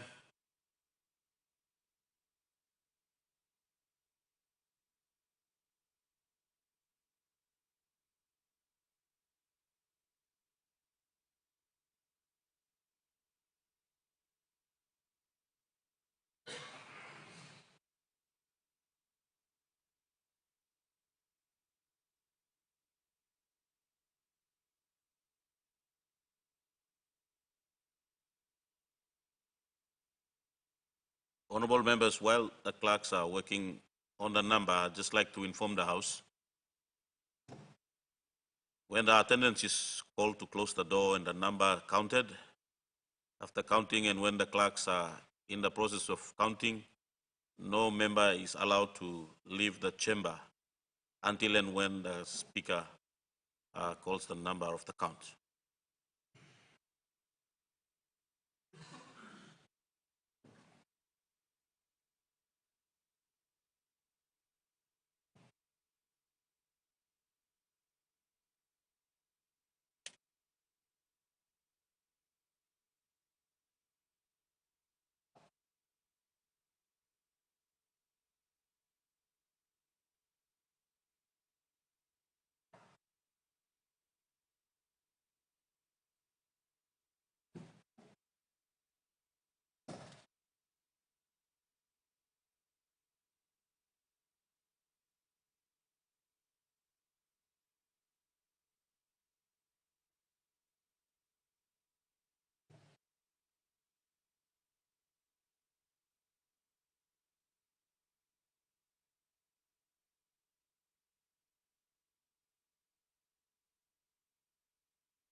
Honorable members, those in favor on the amendment of the bill, 90, and noes 3. Clerk. This Management Act 1995 to further manage the financing of national procurement, including those relating to provincial governments and local level governments, as required by the Organic Law on Provincial Governments and Local Level Governments, and to further allow for the management of public finances and for related purposes.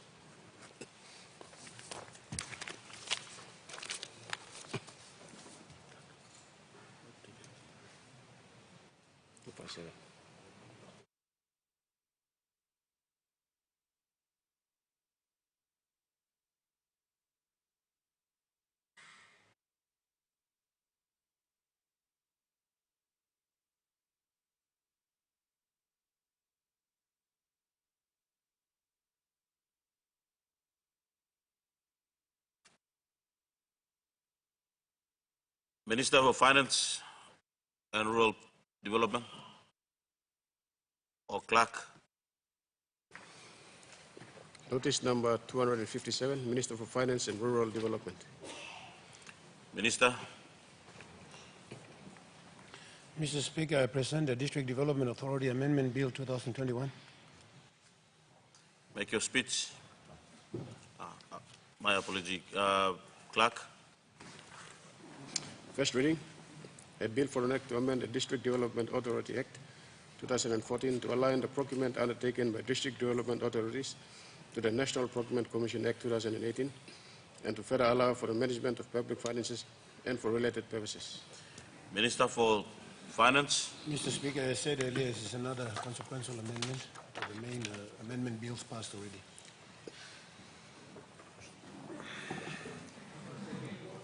The question is that the question be put. Those in favor say aye. Honorable Member for Yalibu, what's your point of order? Mr. Speaker, just a quick reference. That's what I want to make in relation to this. And I support the bill. I support the bill, but Mr. Speaker, isn't the Treasurer... Honorable Member for Yalibu, the question has already been put. We can go for the third reading, and if you would like to make your statement, I can allow you to make your statement on the third reading.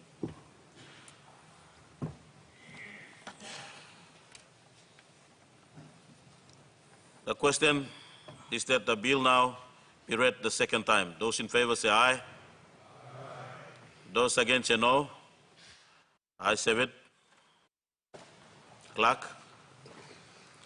Second reading. No. Pass this. Second reading. Clerk. Second reading. A bill for an act to amend the District Development Authority Act 2014 to align the procurement undertaken by district development authorities to the National Procurement Commission Act 2018 and to further allow for the management of public finances and for related purposes. Honorable members, I have to announce that I have received a message from the Excellency, the Governor General, dated 10/2021, recommending that the expenditure of public money of Papua New Guinea in accordance with Section 210 of the Constitution insofar as the bill related to and provides for such expenditure. Minister of Finance. Ask leave of the Parliament to move the third reading forthwith. Is leave granted? Member for Yalibu, Pangia. No, I have to move first. My apology. Honorable Minister. Mr. Speaker, I move that the bill be now read a third time.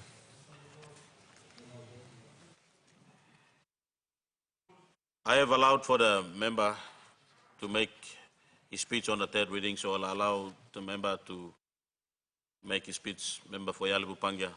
Thank you, Mr. Speaker. Mr. Speaker, I know there is a desire to put a question quickly, but sometimes the small prints cause a lot of inconvenience for all of us, Mr. Speaker. So, Mr. Speaker, just before I just say a few words on this bill, let me also join my colleagues and other members of this honorable House to extend my sympathies and condolences to the late member, the Honorable Roy Biema, member for Middle Fly. And Mr. Speaker, I've had the honor of serving with him since 2002. He's a very humble man, a great leader.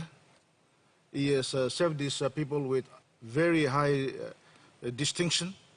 He is a humble and, of course, a member who has served these people with a lot of humility.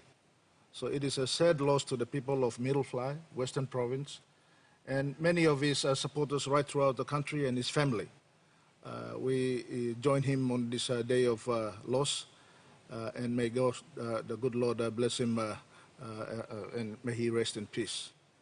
Having said those few words, Mr. Speaker, let me refer to this bill. This is a great bill to support the minister. It certainly requires us to be subjected to the finance, the district authority to be subjected to the Public Finance Management Act. But, Mr. Speaker, on Section 3, as suggested, subsection 4, which is relation to the funds of the authority. The only funds that we are receiving today is the DSIP. But, Mr. Speaker, there are 89 districts in the country, as we all know, and 20 or 23 provinces, or 22 provinces are right across the country. But, Mr. Speaker, when you see the budget of all these levels of government now to be subjected to the approval and authority and scrutiny of the Treasurer, Mr. Speaker, I mean, can we acknowledge that he has got sufficient amount of work in this country, particularly at this time, to manage an economy that is struggling, to sit there every day going through all these papers? And, Mr. Speaker, we are all, involved in politics, so we understand the nature of this. And sometimes, whether you be a province on a different side of the floor or a district on a different side of the floor, there is no guarantee that the good treasurer will ensure that things are moved smoothly so that the people receive the services that they require from this authority that we have created. So, Mr. Speaker, I'm certain that the treasurer is busy, any treasurer for that matter, in the future.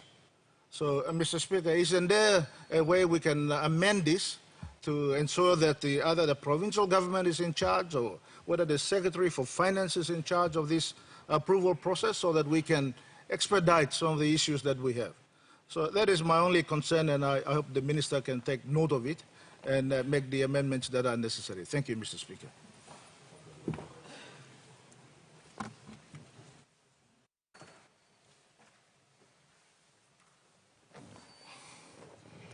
The question is that the question be put. Would those in favor say aye? Aye.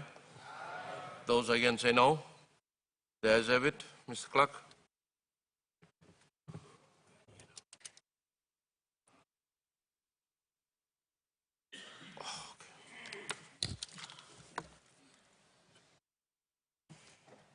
The question is that the bill be now read at that time.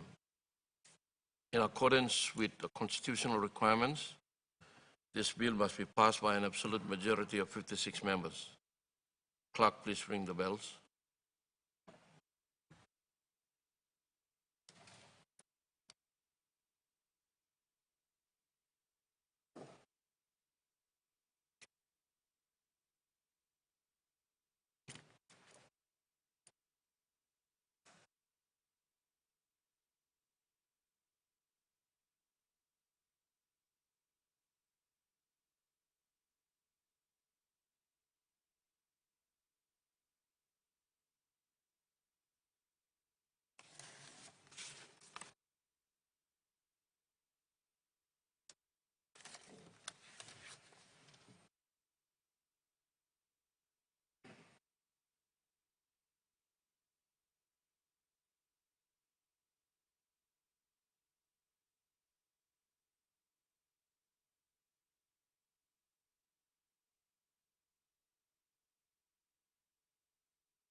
Close the doors. The question is that the bill be now read a third time. Those in favor, please stand.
Those against, please stand.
The results of the vote, the ayes 87, the noes 7. Mr. Minister, you have the support of the House. Mr. Clerk. Third reading, a bill for an act to amend the District Development Authority Act 2014 to align the procurement undertaken by district development authorities to the National Procurement Commission Act 2018 and to further allow for the management of public finances and for related purposes. Thank you, Mr. Minister. You have the support of the House.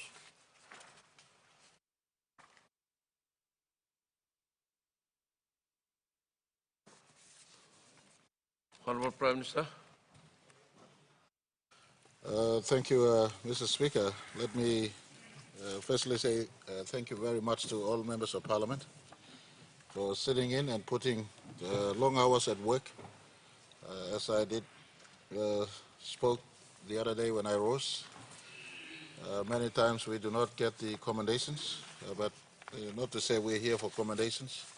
We're here to do what is right for our country, and putting in long hours, many times sacrificing lunch time or dinner time, has always been the silent work of many politicians on both sides of the House, members of Parliament on the opposite side and on this side.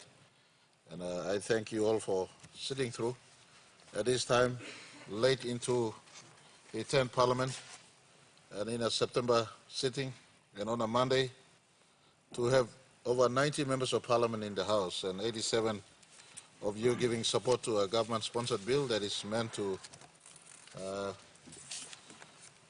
fix some of our legacy issues in our country in as far as the process of procurement is concerned.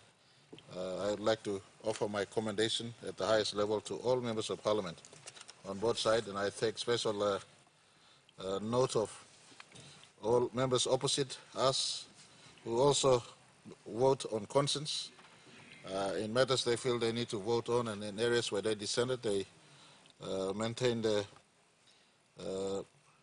they oppose. And that is the way our democracy should operate. And speaking right in the face of 46 years of our nationhood, Mr. Speaker, I just thought I'd make a statement to Parliament on what we've done in the last 27 months since we've been in office as government, and for members of Parliament to take this opportunity to make statement in response on where you see how we've come as a government, and in not just my government, but in this term of Parliament, and also looking retrospectively the last 46 years we've been independent, and you could make a statement in response. The media is running. We took a deliberate decision to allow, and I thank the Speaker and the House Committee for Broadcasting Committee for allowing the Parliament proceedings to be broadcast. So it's an opportune time for members of Parliament to have a response to our country, our people who are tuning in as far as what must do. If not, if we haven't done something, then how we should work going forward into the future. But Mr. Speaker, on this occasion, I rise to make this statement, and so this statement could be the basis of which members could respond later on, and before we rise for this session of Parliament. Mr. Speaker, this will be a summary of our government's achievement the last 2 years since we assumed office on the 30th of May 2019. As I said earlier, we've been in office 2 years and 3 months now, and it is incumbent on our government to acquit ourselves to our people, and Parliament is where these progressive reports need to be made. But first, Mr. Speaker, let me inform the House and our country the last 2 years has not been smooth sailing. Of course, we did not come into government expecting everything to be smooth sailing. We took over government, or we took over a government and we took over a country that was going through some hard times. Yet we were made to navigate through the political and legislative challenges that in every step of the way, for most part of the last 2 years and 3 months, the question of the legitimacy of this government was always hanging at the back. We had to put up with some questions against the lawful processes and systems that delivered us a government. We have continued to dodge challenges, while at the same time we work to steady the ship in the middle of a global pandemic-induced economic downturn. Any government would have recognized it as a very difficult situation. We had to deal with the economic realities and the politics that was very unrelenting at all times. Mr. Speaker, nonetheless, we have prevailed and we continue to govern. We draw our collective strength from our cohort of leadership, which represents a very healthy intergenerational mix of years of experience, of youth and vigor, and natural and educational intellect. This cohort of leaders brings stability, inclusivity, innovativeness, and creativity. We have emerged as a united and strong coalition, a government for the people and by the people. A government that is willing to do all it can to ensure that we do not leave anyone behind. We have demonstrated the willingness to ask the hard questions to ourselves and to everyone around us. Mr. Speaker, this is a group of leaders that advocates for people's rights and maximize benefits for abundant natural resources. A group that recognizes that we all have the shared interests, and those interests must be clearly defined, and that all classes of benefits must clearly be cognizant of these shared interests. This is what governments are expected to do, who act in the interests of all our stakeholders at all times. The security of tenure that we will enjoy until the end of this Parliament is not to be squandered, Mr. Speaker. We are now in a stable position following the lapse of the grace period, preventing a vote of no confidence till the end of this Parliament, and we intend to use this period of stability to do more for our people. There are important legislative and policy reforms which we must fully settle in order to drive our socio-economic development agenda and to translate them into tangible outcomes that positively impacts on the livelihoods of our people. There are important reforms in these state-owned enterprises that we need to conclude, and there are foundational efforts in building the connectivity agenda that we must put in place before we rise in April next year for the general elections as few examples of what we must do. And we should not stop working, Mr. Speaker, and for this I thank each members of Parliament who were still at work this Monday, this late into this Parliament term. Mr. Speaker, when we took over government, we did not know that a once-in-a-century pandemic would sweep the world, leaving the global economy in ruins. It has left world economies calling on their collective, extraordinary resolve to continue to survive and grow their economies. Our people must know that during the past 2 years, the COVID-19 pandemic has weighed also heavily in on the PNG economy. But we have tried our best, and in my fairest assessment, we have made corrective calls thus far. And we continue to remind ourselves that it is both a health and economic issue in as far as COVID-19 is concerned. My government has remained committed to making decisions upfront to overcome the adverse health impacts with appropriate resources and measures from our own resources, as well as assistance from our developing partners. We have to continue to manage and contain these scourge going forward. Our collective faith and cognizance of the Almighty God has ensured that our people survive under unimaginable strain we're going through right now. The reality is that we have to live with this disease as we have done with the common flu and other ailments our nation is faced with. We have to accept that there is an abnormal way of life. Our government and our people must continue to be supported to live as normal lives within the confines of the new normal. The economy must continue to grow or proliferate, function and interface with our producers and the makers of our greater good and future of our people.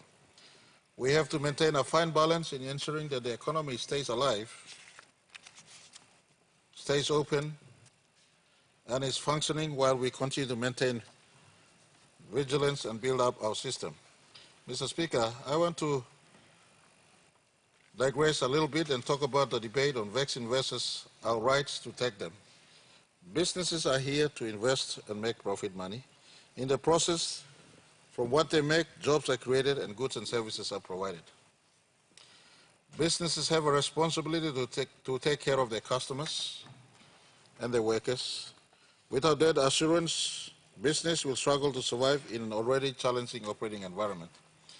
And when workers refuse to receive vaccine, you contribute directly or indirectly, if I could insert, to create an uncertainty in the business environment. In the end, your rights to choose not to be vaccinated will contribute directly or indirectly to the loss of your job and the job of another colleague or colleagues who may have chosen to take the vaccine. You and me, all of us, have a responsibility to protect ourselves, our co-worker, and the businesses. There is no point fighting over your job if an unsafe and unsecured environment leads to the closure of the business and the consequential losses of jobs, not just your own, but the job of others as well. And in the long run and the bigger picture, the effects on our economy. Mr. Speaker, let me return to the core of my statement. The Treasurer has been comprehensive in his statement on the economy. We came in, opened up to those who supported us, I beg your pardon. It was a collective determination from our team of leaders to repair and restore the economy.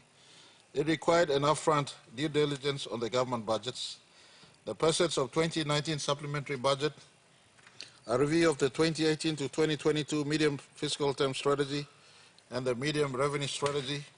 All these were part of the opening up and some of the policy measures we put in place. These important reviews set the baseline for economic management going forward. We wanted to ensure transparency and accountability in our financial position. This is the basis upon which we were able to secure highly appropriate concessional financing, for instance, a $300 million from ADB, from World Bank, the $100 million from World Bank, the Japanese 30 billion yen or $280 million, and not in my statement, but the $300 million from IMF and the $300 million from the Australian government. All this came at the back of an open, transparent government in our effort to restore and rebalance our economy, because we inherited government books that was totally in shutters, and many of our debts were not placed in one one pile. They were all packed all over the place. So our treasurer started to clean up many of the legacy issues that we inherited.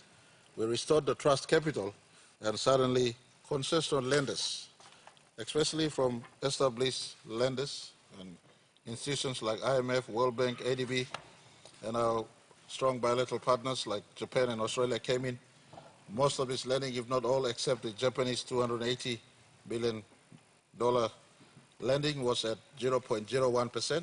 Most were 0% interest lending with a 5-year grace period. Mr. Speaker, the fundamentals are right as we try to put them. In time, the low interest rate loans will overshadow the mostly high interest domestic loans, and you will begin to see a lot of rebalancing and releasing of savings for development expenditures our country so need. We regain international trust, Mr. Speaker, by re-engaging with important institutions such as the World Bank and IMF to ensure that we subscribe to important economic management tools in exchange for important budget support. This credibility alliance has taken us a long way from the days where we were avoiding scrutiny. In terms of managing the economy, our collective resolve has been strengthened to resurrect and take back our country through appropriate legislative, economic, political, and social and environmental reforms that my government has put in place to grow and sustain our economy. We moved to amend the laws on ownership and development of hydrocarbons We moved to amend the Oil and Gas Act to strengthen the licensing regime.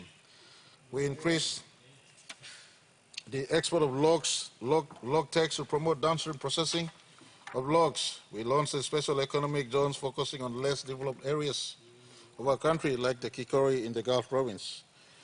These also include working hard for fair and equitable distribution of wealth and resource as required by the National Constitution and the alignment to the 8-point plan, the PNG Vision 2050, the Development Strategic Plan, the Medium-Term Development Plan 3, and the Integrated Provincial Development Plans. The renegotiation of the program mine and the cleaning up of issues relating to Papua LNG projects are two key examples of that effort. It was about pursuing our shared interests within the confines of the law of our land. This extends to include the 2019 Lolota outcomes that serves as the government's blueprint for the implementation of sectoral policies, initiatives, and programs. It is a thread that binds this government in terms of the outlook and priorities. I should like to add that the Lolota outcomes, Mr. Speaker, is explicit in that it calls for all sectors to have 3 key priority projects to be identified for funding and implementation. The time for long shopping lists is over. We have a realistic approach to attending to key priorities and equitable distribution of resources to support these initiatives. It is a recognition of the limited resourcing that was available to us for the multitude of development expenditures that we need. Mr. Speaker, the focus of our government has always been to grow the rural economy through agriculture, small and medium enterprises, the economic infrastructure developments. In agriculture, we have reviewed and repositioned the Kumul Agriculture Limited so that it can realize its full potential. We have also introduced commodity price support program and shipping or a freight subsidy, both of which had come at the right time when the sector was hit hard by COVID-19 and its restrictive protocols. Mr. Speaker, let me say at this time, this is a policy that will impact our country the greatest in a positive, the price support and the freight subsidy or the freight support, meaning we buy from our local producers, our agricultural produce especially, at good price, and we remove the cost of transportation from the purchase price. Mr. Speaker, most of us would know subsistence farming, whereby 90% of our population dwell in rural areas. Setting must be ably assisted so that they migrate from subsistence into the cash economy through improved capacity in our districts with the establishment of buying points for the rural folk to sell their organic produces. We continue to advocate for the districts to play an active role in building the agricultural sector. Mr. Speaker, at this juncture, let me inform our country. About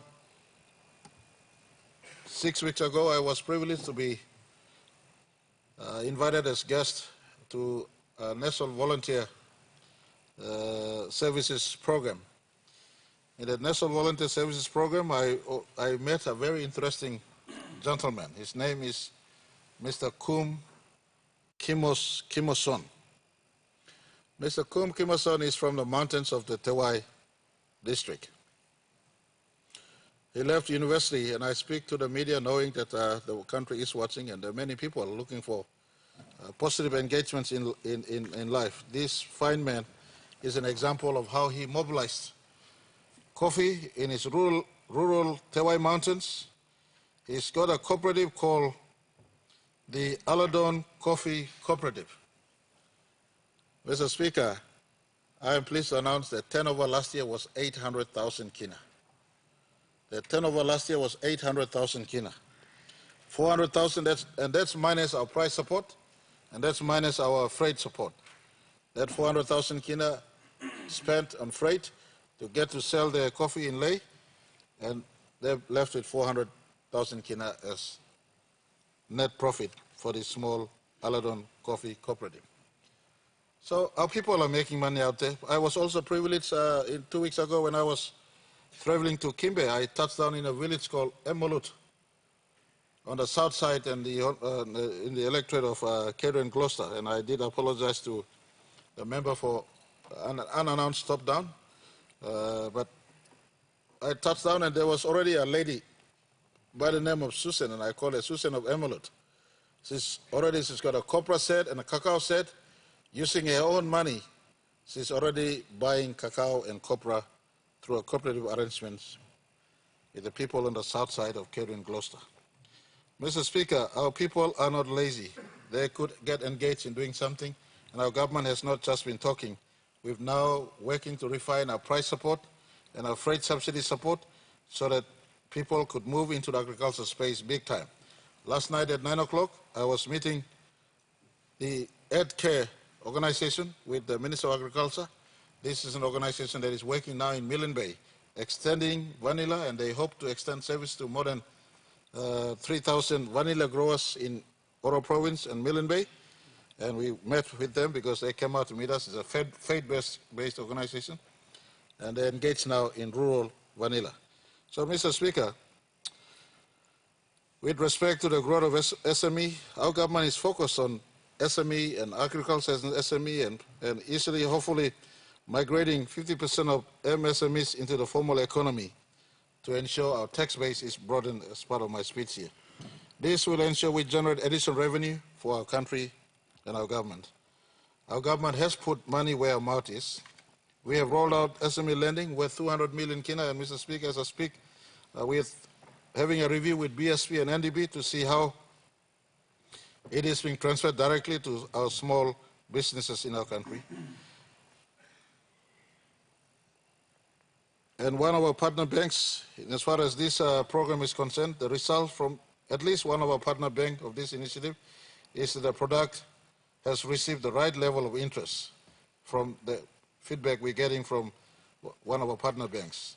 The product is serving its purpose well, and we plan to continue this funding both in 2021, 2022, going forward. So those Papua New Guineans who want to get engaged in business can get engaged in business where they are. And Mr. Speaker, this is one of our government's great achievement, and I'm happy to announce at this juncture that the program is being rolled out. It's just a teething issue with our two partner banks, and Kina Bank has also come on board to try to have their own program and product in as far as SME lending is concerned.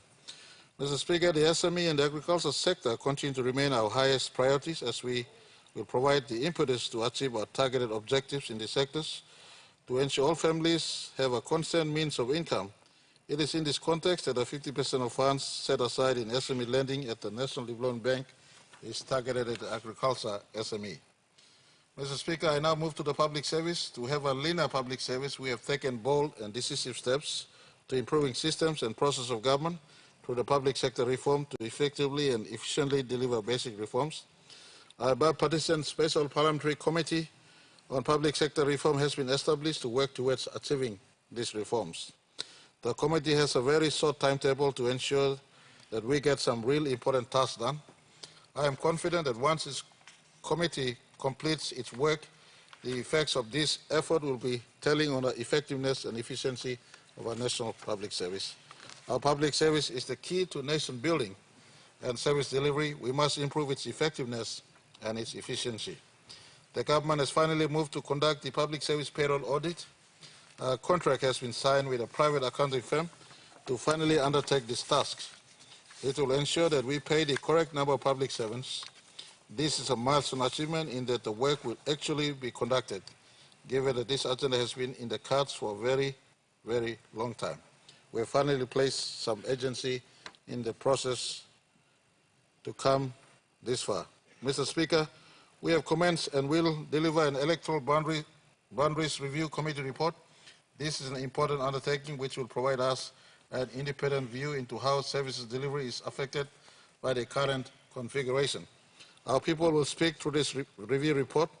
We are also looking at intergovernment financing reforms to ensure the cost of service delivery is clearly established. We have commenced work on the decentralization policy, and a bill is before Parliament to address bottlenecks in the service delivery. We have established city authorities in Mount Hagen, Kokopo, and Ley, which will ensure that the interest of our city dwellers is clearly captured. Cost rationalization exercise continues in key agencies and provinces as we speak. Mr. Speaker, I do not claim ownership of all these initiatives given that they have been formulated through the usage of government financial and administrative resources that rightly or rightfully belong to the people. But I want to say this. It is the responsibility of all of us here as custodians who are mandated to ensure the policy initiatives and plans are feasible, beneficial, and effectively implemented for the common good of our people. My government continues to achieve its objectives leading into the national elections in July 2022. It has been a transformational and collective approach, and more importantly, the belief by the coalition of partners in our government to take back PNG for the betterment of our future generation. In fact, my government has mapped out the pathway for the next 20 years, and it is my firm conviction to ensure there is continuity in taking the policy initiatives and plans progressing our socio-economic prosperity in a very targeted manner. This government has targeted the resource sector through legislative amendments to accommodate greater equity participation and focus on downstream processing. Mr. Speaker, in the mining sector, plans are afoot to establish a mint and a gold bullion facility to process and save these valuable resources onshore. We will treat cautiously and with due diligence. We need to be in the streaming processing business to add value to our natural resources. For oil and gas, we intend to assimilate in the petrochemical products. This will greatly boost our foreign reserves and stabilize the exchange rate. We are going also to have to increase consideration on community service obligations, or a better use of word in the industry, domestic market obligations of all our future gas agreements. I have, Mr. Speaker, determined in consultation with Barrick for the reopening of the Pogra mine on the 16th of September 2021. We are working hard to meet the deadline. At the same time, we are going to have to deliver this in partnership with Barrick. Their interest is equally important, but our officials are working hard to ensure that we make an announcement in the next couple of days. In my mind, we have been successful in our negotiations with Barrick in this regard. I have advised on numerous occasions the benefits that will now go to all Papua New stakeholders, and I believe we have delivered on that undertaking. And Mr. Speaker, as I speak, Pogra is a classical case of no need of changing the law, but with better negotiations, we could arrive at an outcome that is better for our people, consistent with a view to take back more from our resources and to plow it back to all beneficiaries, whether at the landowner level or at the provincial level or for the national government to share to the rest of our country. Mr. Speaker, Parliament has been advised of the state of play on Pasca last week. Our engagement with Quinja is in good faith, and we will continue to pursue matters through our S&T processes. The state will be realistic about this option, and if the negotiation is not possible to be resolved, then we may have to agree to move along and examine new options. Papua project LNG is moving into pre-feed and feed. An important amendment on the Oil and Gas Act now aligns the gas agreement with the new amendments and allows the project to continue to work on bringing down important milestones along its journey to construction and production.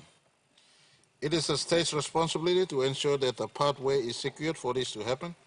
Mr. Speaker, we are looking forward to supporting these investments along its approved schedules and milestones. Mr. Speaker, on the forestry space, forestry has the potential to contribute much to the economy. Up to now, successive governments have paid lip service to this area. We have commenced by introducing duties on export logs. We need to encourage downstream processing in a meaningful way. I have directed the National Forest Authority to cease forthwith issuance of new and extension of existing timber permits, including total ban by 2025 for new or existing foreign companies. We have to design a pathway to move away from export of run logs, especially for existing industry players and foreign companies. The only exception will be our landowners and provincial governments to participate in this space. Investors are encouraged to enter into downstream processing in partnership with our resource owners. I have issued a caution to long-term investors here that if they're hesitant in developing downstream processing, then they can pack up and leave our country. Mr. Speaker, we have to also ensure that the state exercises its state purchasing option in a real way. It will help speed up downstream processing that has been talked about for so long. It will allow us to begin to impact the pricing structure in the industry and hopefully give back to our resource owners based on a pricing influence with us being in the play and understanding that we have been missing out on this sort of price benefits for so long. We have commenced work in this regard, Mr. Speaker.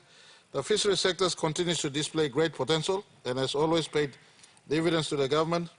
This government is committed to sustainable fisheries practice and prevention of illegal, unreported and unregulated fishing in PNG and neighboring Pacific waters. The government is also intent on ensuring that fishing activities in ICs and downstream processing onshore continues to thrive in a stable environment that uncovers important economic benefits to all stakeholders in this sector, including our provinces, our maritime provinces. There is much to be gained in health benefits by working through the development of inland and freshwater aquaculture. I want to commend the fisheries sector leadership for launching its 10-year strategic plan, which goes out of its normal outlook to see how NFA can also participate in the commercial space for and on behalf of our resource owners. I'm excited about the prospects that will bring for our people. Mr. Speaker, the Connect PNG policy, which our government has initiated, is a great enabler that will spur economic activities and connect our country through improved roads, airports, airstrips, wharves and ports, ICT and energy to make PNG an economically viable and investment destination. We have launched a plan to cover 2020 to 2040. This will complement the Road Fund and Management Act passed in 2020. Its combined effect will be that we will secure a program and its resource envelope for a long-term outcome. It seeks to quarantine important investment funds in major infrastructure development in a multi-year focus, I beg your pardon, and will once and for all guarantee these investments by law to the projects under its scope. We are absolutely committed in funding our rural roads.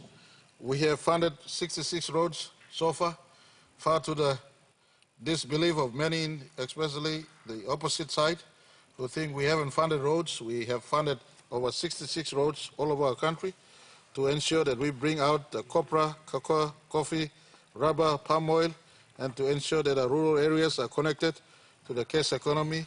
We build road where it matters most. And I'd like to say thank you very much to the hardworking Works Minister, the Transport Minister and the team in this space for putting out a roadmap for Connect PNG. That should have every district having an economic road locked in, every province having few of their economic roads locked in into a national highway grid. And over that we will overlay with power and jetty and port. So hopefully 10, 15 years from today, our country has those infrastructures to support our economy going forward. Mr. Speaker, recently our government has signed a deed of agreement with Fortescue Future Industries, a leading global iron ore company and an energy developer, to undertake feasibility studies in both Western and West New Britain provinces as potential areas of clean and green energy development in our country. Once fully developed, these projects have great potential to assist providing affordable electricity tariffs and in the future roll out to neighboring provinces.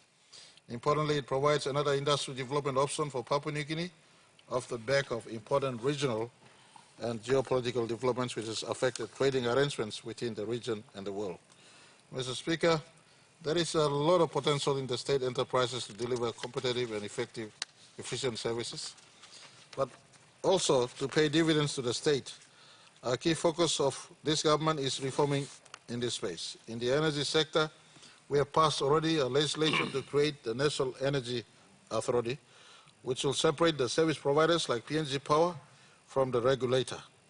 It will provide for an important investment in this space and hopefully increase the energy coverage of around 15% to our goal of 60 to 70% in 10 years. And Mr. Speaker, if I could make one insertion here, this effectively means that PNG Power will be just reduced to our power company. The National Energy Authority can give power operating licenses to private independent power producers in provinces or in those who are off-grid, and you could be a power supplier to our region, our country, or other provinces who are not yet linked to the PNG Power grid or are currently experiencing inefficiency from the present PNG Power status quo. We have major reforms supported by the Asian Development Bank in the utility space. but also we not only have, I beg your pardon, we not only have major reforms supported by the Asian Development Bank in the utility space, but also in the communication space. There's a restructuring of debt, developing revenue streams, providing important capital expenditures, and ensuring that we return some of these entities into profitability and then look at semi-privatizing. This is the key reform that this government is championing. The end game for us is that these entities must be profitable before we can invite investments into these areas, and of course, whilst maintaining the community service obligations. At this juncture, let me also announce that the Minister for State and Enterprises, Minister Duma, has now advanced our semi-privatization agenda. Our telecom company is undergoing reform as we speak. We've removed already the mid-layer bottleneck called the Kumul Telecom, the Telecom Consolidated Holdings. That has been removed. And we're now having them reporting to just one board. And very soon, the Minister for State and Enterprises will announce a semi-privatization program.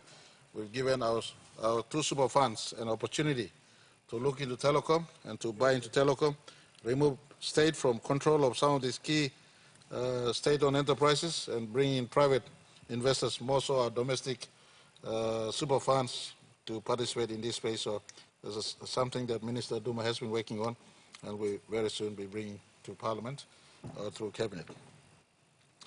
Mr. Speaker, in terms of environment and climate change, we have 6 to 7% of the world's biodiversity. We also cater for 13% of the world's tropical rainforest. We are a major carbon sink and oxygen producer. This status needs to be converted into economic and financial opportunities, which will serve as an important deterrent to environmental degradation and foster more willingness for our stakeholders to move into conservation. We also have the world's most fertile and arable land for agriculture, including commercialization of organic produce to global markets, and abundant flora and fauna to produce possible medicinal products. These are our global commodities for the future. We must build the important legal and policy structures to uncover these opportunities in a very serious way. Mr. Speaker, I will be carrying forward these issues relating to climate change and conservation on behalf of Papua New Guinea and the Pacific Islands and the Pacific Island Forum member countries to the 26th conference of the parties in Glasgow, Scotland in November. But in the next week, I will also be addressing United Nations General Assembly in New York, and I will be advocating clearly our interests and our concern in this space. In the conference, I will be seeking advocacy from developed and industrialized nations to support our domestic and regional efforts towards adaptation and mitigation through their funding assistance. I will be seeking an understanding to build a special set of criteria to qualify for financial input in our adaptation and mitigation strategies. The message here is that if PNG and Pacific Island Forum countries are told to preserve and conserve their forests and biodiversity, then the developed countries must pay their development dollar. This complements our efforts to be a green economy, given that our greenhouse gas emissions are totally insignificant. Yet we bear the brunt of the effects of global warming and sea level rise. So my conversation in the United Nations will be along these lines. If you want me to save my rainforest, which is 13% of the world's tropical rainforest, then someone out there needs to pay for me to save my rainforest. I commend Governor Jufa, who also has moved quickly into that frontier. We're now having partners with ICRAF and some of our global family of conservationists to pay to conserve our forest, and Managalas project is one of such where we have sanctioned. Mr. Speaker, our statutory authorities are currently undergoing major reforms for the better and are introducing better management and business practices, accountability and inclusivity to make them profitable to complement our national government's effort in supporting the economy. It is important for us to take stock of where we are and to map out a pathway in terms of restructuring the debt and providing a revamp on our businesses to preserve and grow the value of these businesses in a significantly challenged market. We are enjoying good support from our valued development partners in this regard thus far, and I'd like to thank all our development partners in this regard. The health sector is being improved following the COVID-19 pandemic. I would not want to take time to talk about this specific health matter, other than to say that you have heard from the health minister, especially on the subject matter.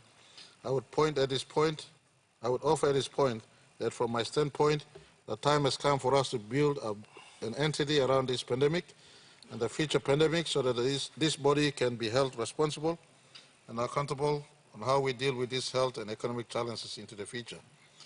It is not lost to the government that we must also pay equal attention to business as usual, especially in the health sector. And I've urged the health minister not to lose focus on the other common and prevalent diseases such as malaria, measles, polio, TB, pneumonia, HIV/AIDS, heart, diabetics, mental health, etc., etc.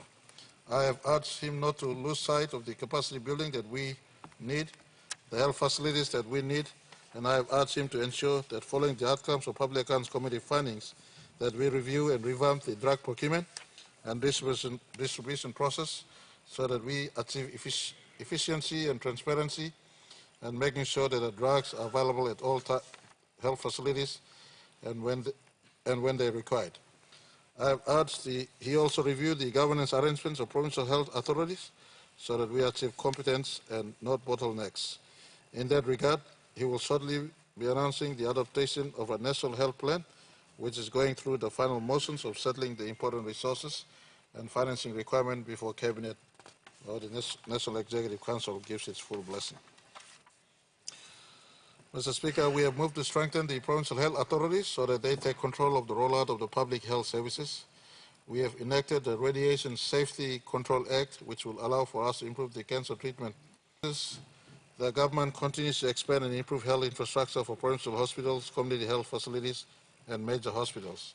And Mr. Speaker, at this juncture, it's not in part of my speech transcript, but at this juncture, let me indicate to this Parliament that we will work for, before 2025, at least we could have all our provincial hospitals being revamped, reconstructed, or modernized, or if not, put in new buildings, so that the gift our generation of leaders could give to our country in the 50th anniversary celebration in 2025 can be good, modern hospitals for our country. And whilst speaking on this one, Mr. Speaker, I also announced that Lay and Port Moresby, a specialist hospital, is in progress and funded.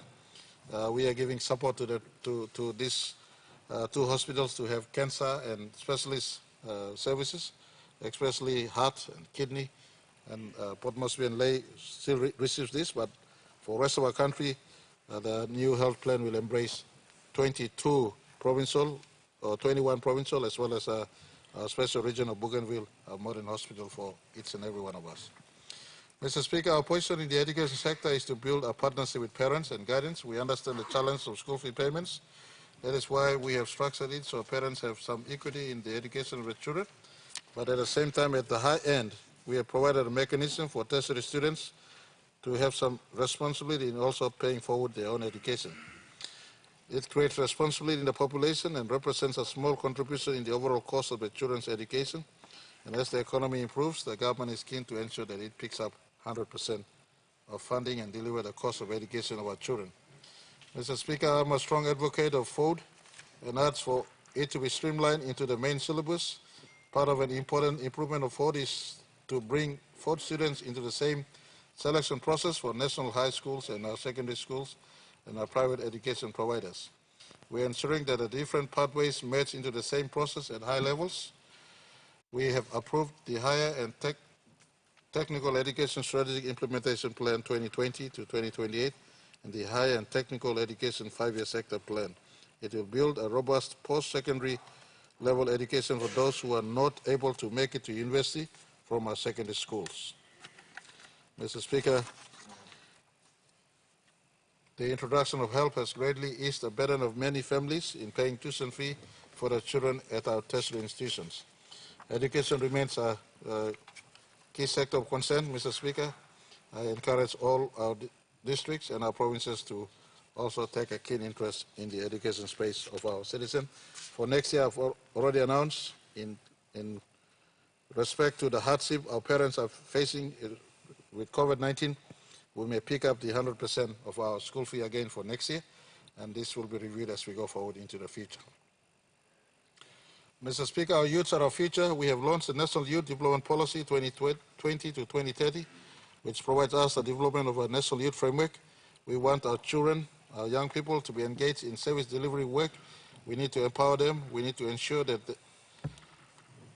they are provided with the skills in nation building. We want them to be disciplined and to be responsible citizens.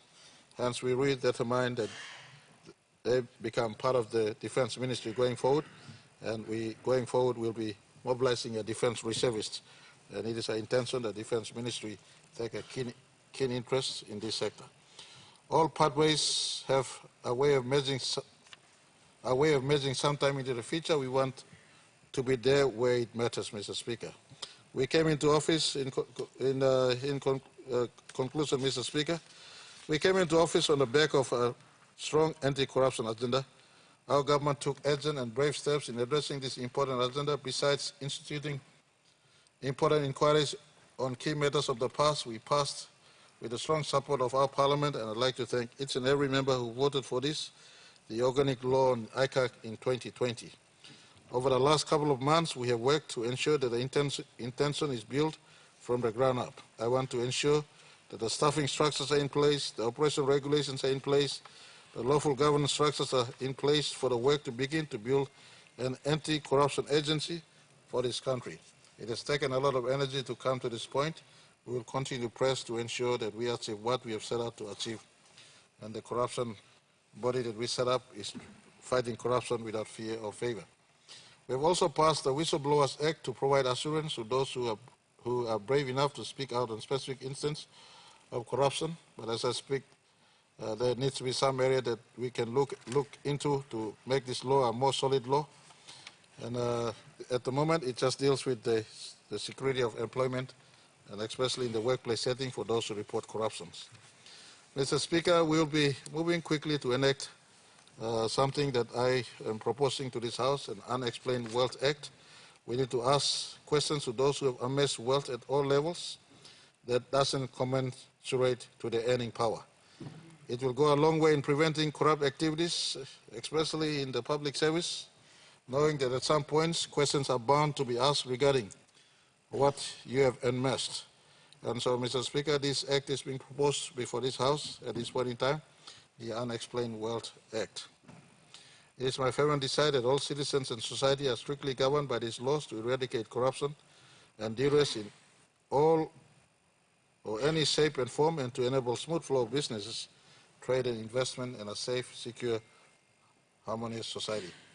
Mr. Speaker, before I sit down, I would like to pay tribute to the strong support our government has received, or my government has received, from all our coalition partners.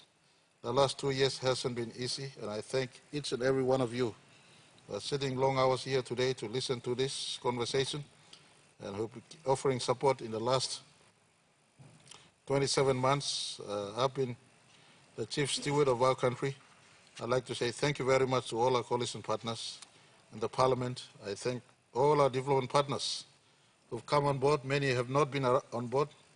I mean, to lend money at soft lending with no interest charged to us in these tough times, from the Australian government, from the Japanese government, from IMF, from ADB, from World Bank.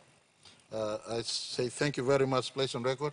As our nation faces 46 years of independence, I say thank you to all our development partners for their support in the last 27 months we've been in office. We have committed to this cause, and over the next few months before we rise and go back to our voters, we would like to continue to do more for our country. We urge the people of Papua New Guinea to continue to advocate for your interests. Our job is to listen to you on issues that are contemporary and to ensure that we respond to them appropriately and to the best of our ability. Mr. Speaker, as I complete my statement, I'd like to point each and every one of us. We're now facing 46 years of independence celebration. Key issues remain big in our face. The test of our sovereignty, including the Bougainville issue, the test of our economic health and well-being, the test of the restlessness of our people, the many law and order issues that faces us. The challenges before us is so huge, but it is not insurmountable, Mr. Speaker. This will be the first independent occasion we are without the Grand Chief, Sir Michael Thomas Omare. This will be the first independent we are without many of the founding fathers of our nation, including one of our reformist Prime Minister, the late Sir Mekere Morata. But time is moving on. We cannot remain static, Mr. Speaker. 46 years is a lifetime, where one generation passes on and passes the baton on to the next generation. As we move into deep 2020s, the generation that ascends to leadership in 2022 or leadership in 2027 will have faint recollection of what took place in the 60s or 70s or 80s. This Parliament, this generation of leaders have every opportunity to put our indelible mark into continual shaping our country for the better.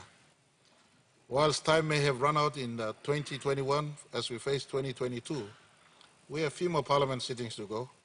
We have government business to run, and I advise, through you, Mr. Speaker, every member of the House to remain put through our calling as leaders for our country and contribute where we can. As we rise to go for 46 years of nationhood occasion on Thursday, may we reflect solemnly on how far we've come and what our contribution must be for our country going forward. For many out there still have not seen road, but thankfully in the last 2 years we've now supported road to go to Maramuni, place like Maramuni, road to go to place like Telefomin, Karamui. The remotest areas still remain untouched, roads to go through Finsapen all the way into Kabum.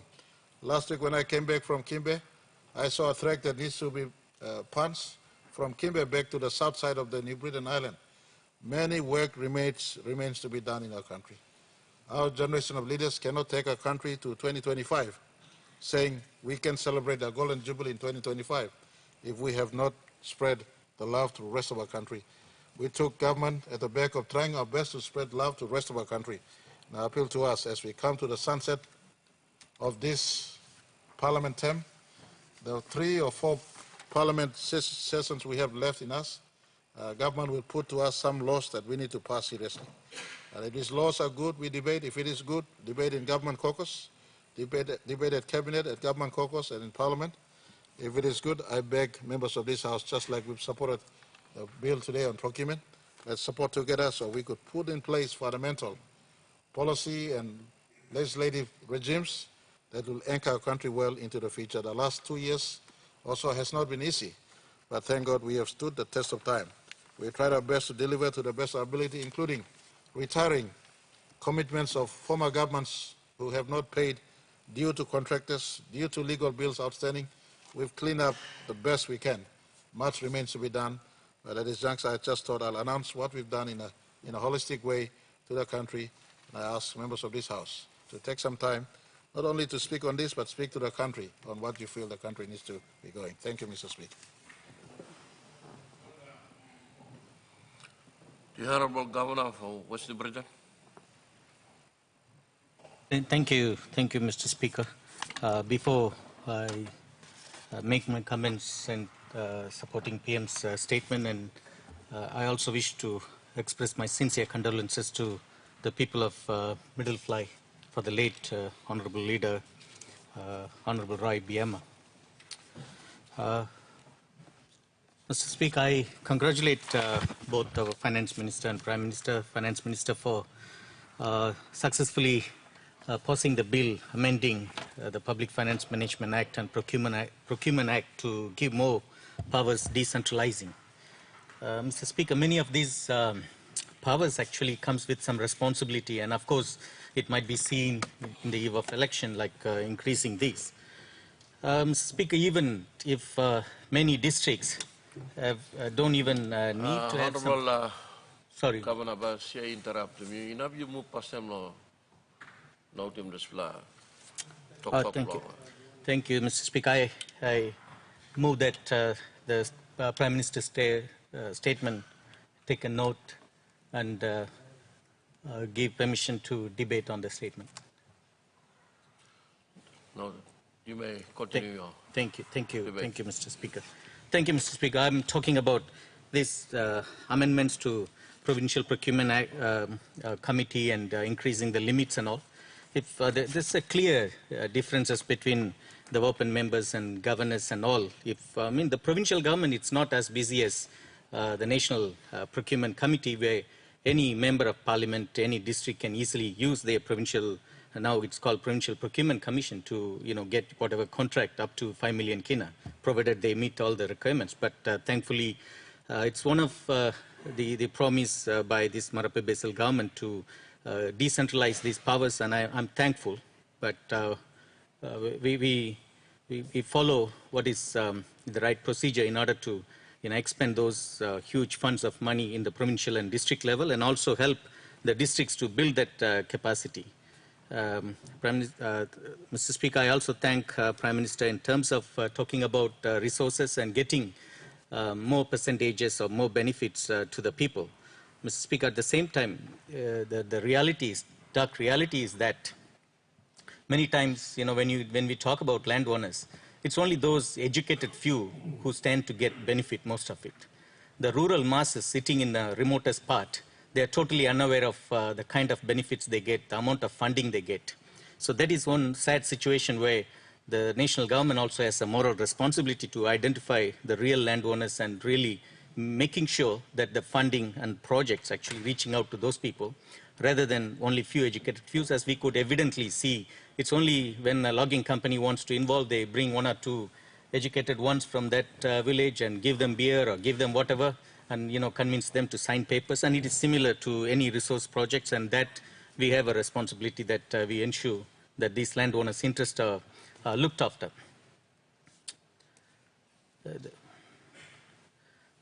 Mr. Speaker, in terms of COVID, of course, we are now in a situation that we have no choice but to go with new normal and continue our life. As we have visited your province, my province, and many provinces, the life is as usual. The remote part of our country has not been, touched, and thankfully, thank God that our remotest part of our country are not affected due to COVID, except the cities where the people are traveling in and out. But in terms of, thankfully, this United States trip and many other trips, and I see that some of our leaders also coming forward for vaccination, those who initially even hesitated. Now you have to go to US, you have no choice, but you have to get vaccinated. And likewise, any other citizens who wants to go for higher studies, they also have no choice but to get vaccinated, because it's not the requirement by our government, but it is also the requirement. In fact, it's a requirement by the host countries and the countries we visit in terms of studies and all. So there is a total, misconception about vaccine and all. There are more than 2 billion people who have already been vaccinated, and not, many of them died, and we are still alive. But as a leader, we have to lead by example, not just because we want to make the trip, then we are coming forward. And Mr. Speaker, the Prime Minister have alluded very clearly about the importance of, bringing reforms to public service, and thankful to the Farmer Committee. Before used to be chaired by Honorable Bira Kimisofa, now it's chaired by Honorable Governor Gary Juffa.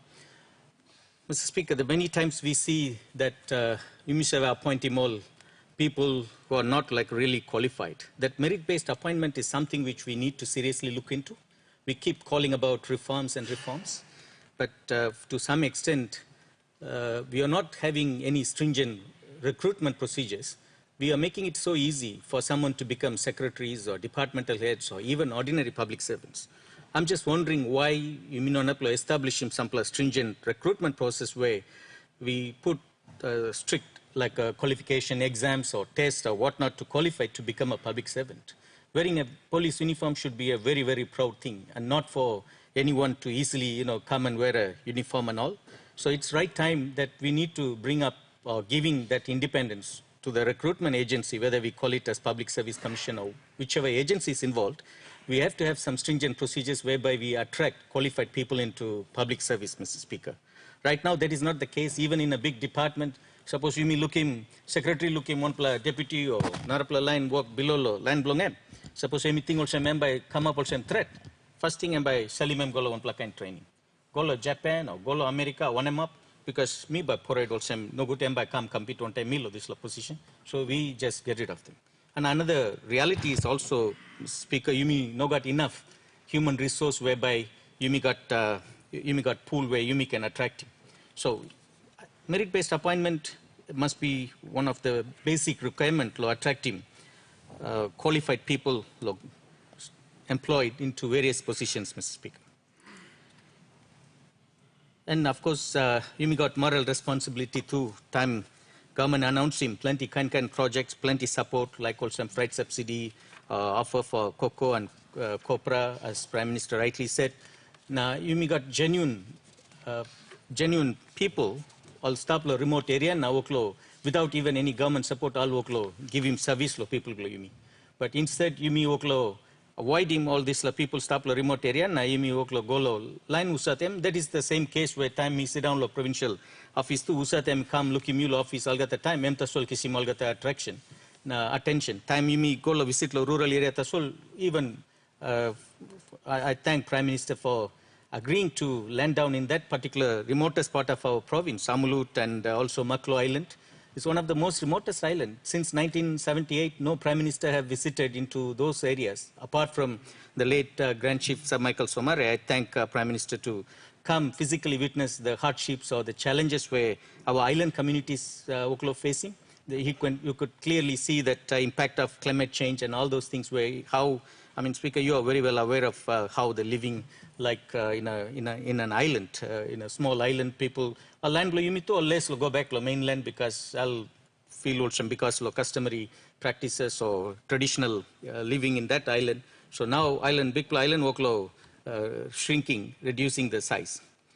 In order to, Mr. Speaker, talking about that efficiency, like bringing power generation to private hands, and I thank Prime Minister for initially supporting all these reforms where the reforms, Mr. Speaker, when we talk about reforms, reforms is not something where IMF or ADB is not pushing us to do something wrong.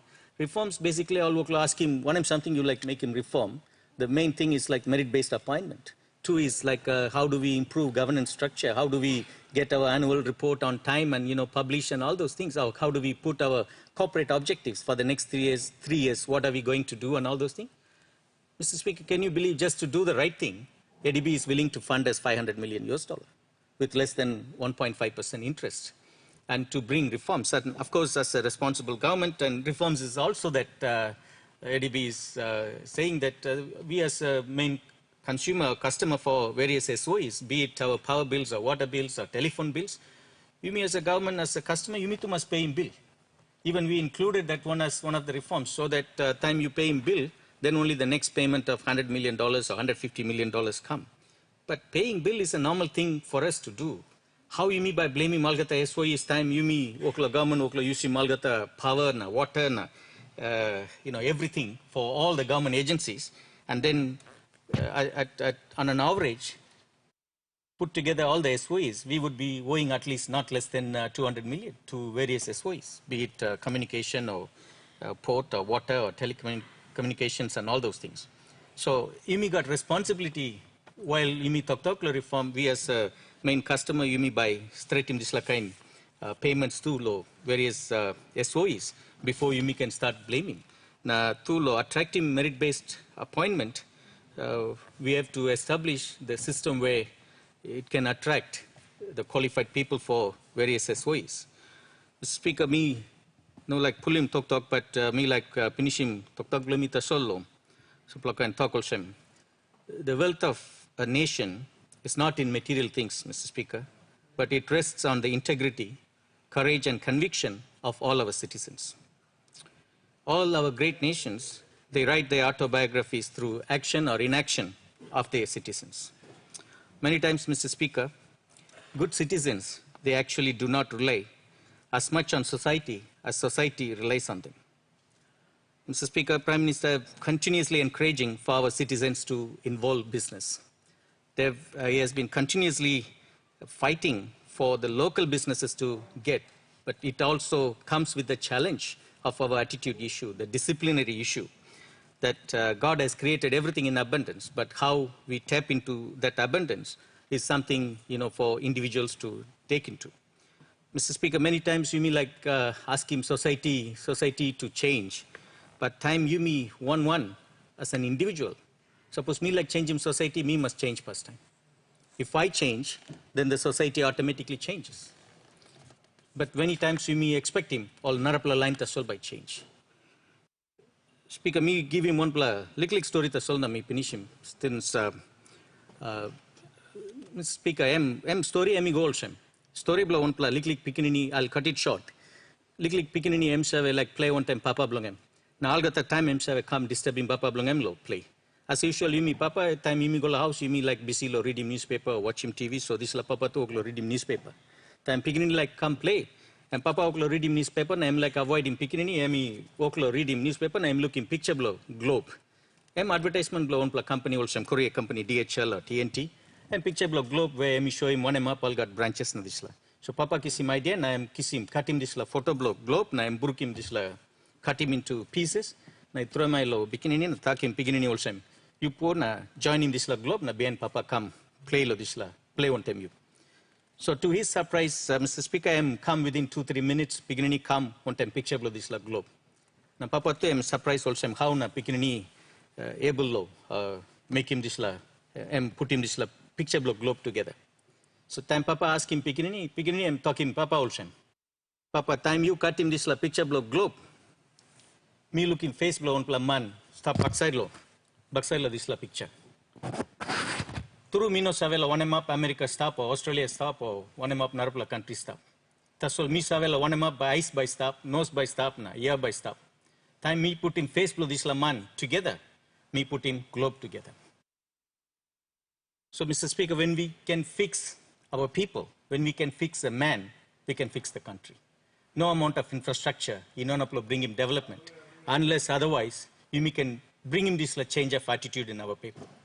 Mr. Speaker, I sincerely thank each and every member of Parliament, and I wish happy 46th independence on behalf of my people of Western Britain. Thank you, and God bless, Mr. Speaker. Thank you. Sia yusum discretion mlongan milare monpla Speaker Mo, the Honourable Member for Kandep. Thank you, Mr. Speaker. It would be remiss of me and the people of Kandep to not to join rest of the members of Parliament on this floor to remember in prayer and in support and solidarity to the late Honourable Roy Biama. Member was middle fly, having passed on very this week. And we're with the families and the people of middle fly at this time of bereavement. Mr. Speaker, I would like to join in the debate or in the discussion on the paper presented by the Prime Minister. And Mr. Speaker, looking through and hearing the Prime Minister speak is one of sincerity, honesty, very true, very factual, and one that is addressing from his heart. Mr. Speaker, it is not easy to run a government or be a minister or be on this side or even on that side. It is challenging because a government is faced with the challenges that the country brings forth. And sometimes you will expect unexpected situations develop. And you will find Prime Ministers today in a very challenging situation to make those decisions. And they make them timely and correctly, and they try their best to do that. Then I see the Prime Minister, Honourable James Marape, is in a very challenging situation. You have the COVID-19, you have the debt levels up, you've got an economy that is challenged, you've got a cash flow that also is not consistent like you would want it to be. And then you find the politics that comes into play, Papua New Guinea style. And to be a Prime Minister, I've seen it many times, that it has not been easy, and I'd like to commend the Prime Minister. Prime Minister, I think within this context, the Prime Minister, Honourable James Marape, has done his very best. He's done well, and is doing it sincerely, very honestly, and is working very, very hard. By seeing from his conduct and his performance, we commend him. The rest of Papua New Guinea must walk and have trust and confidence in his leadership, believe in what he's doing. The draft that is put forward that no Papua New Guinean must be left behind. Let's go forward as we endeavour to achieve these development objectives, and we support the Prime Minister, and I and the people of Kandap support him in the endeavours that he's taken and the statements that he has made.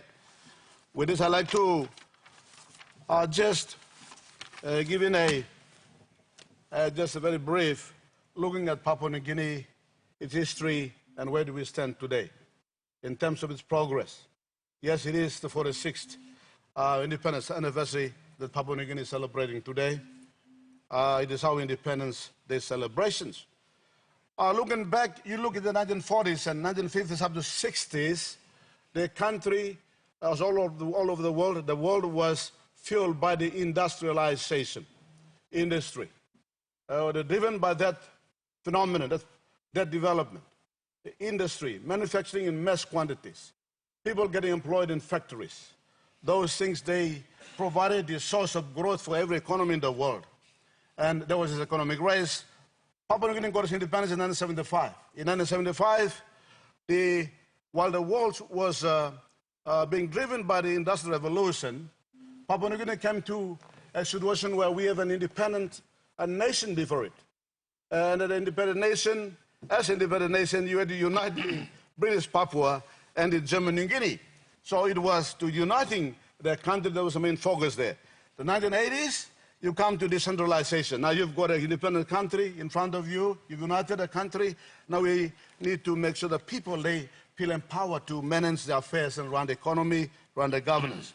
You come to 1990s. You now need to focus yourself on position, Mr. Speaker, as to the development goals. What do? Of course, by your constitution, you look at development and progress.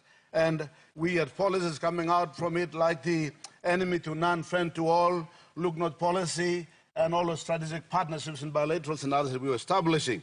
You come to the 2000s, now you find a new economy emerging where the digital era starts to have the impact on people's livelihood. It's not more the industrialization revolution or the impact of it anymore, but now it's getting digital. 2010s, globalization, induced by the instantaneous changes in technology. People are becoming so close. Although you are in this part of the world, what you do here can be affected in the other side of the world.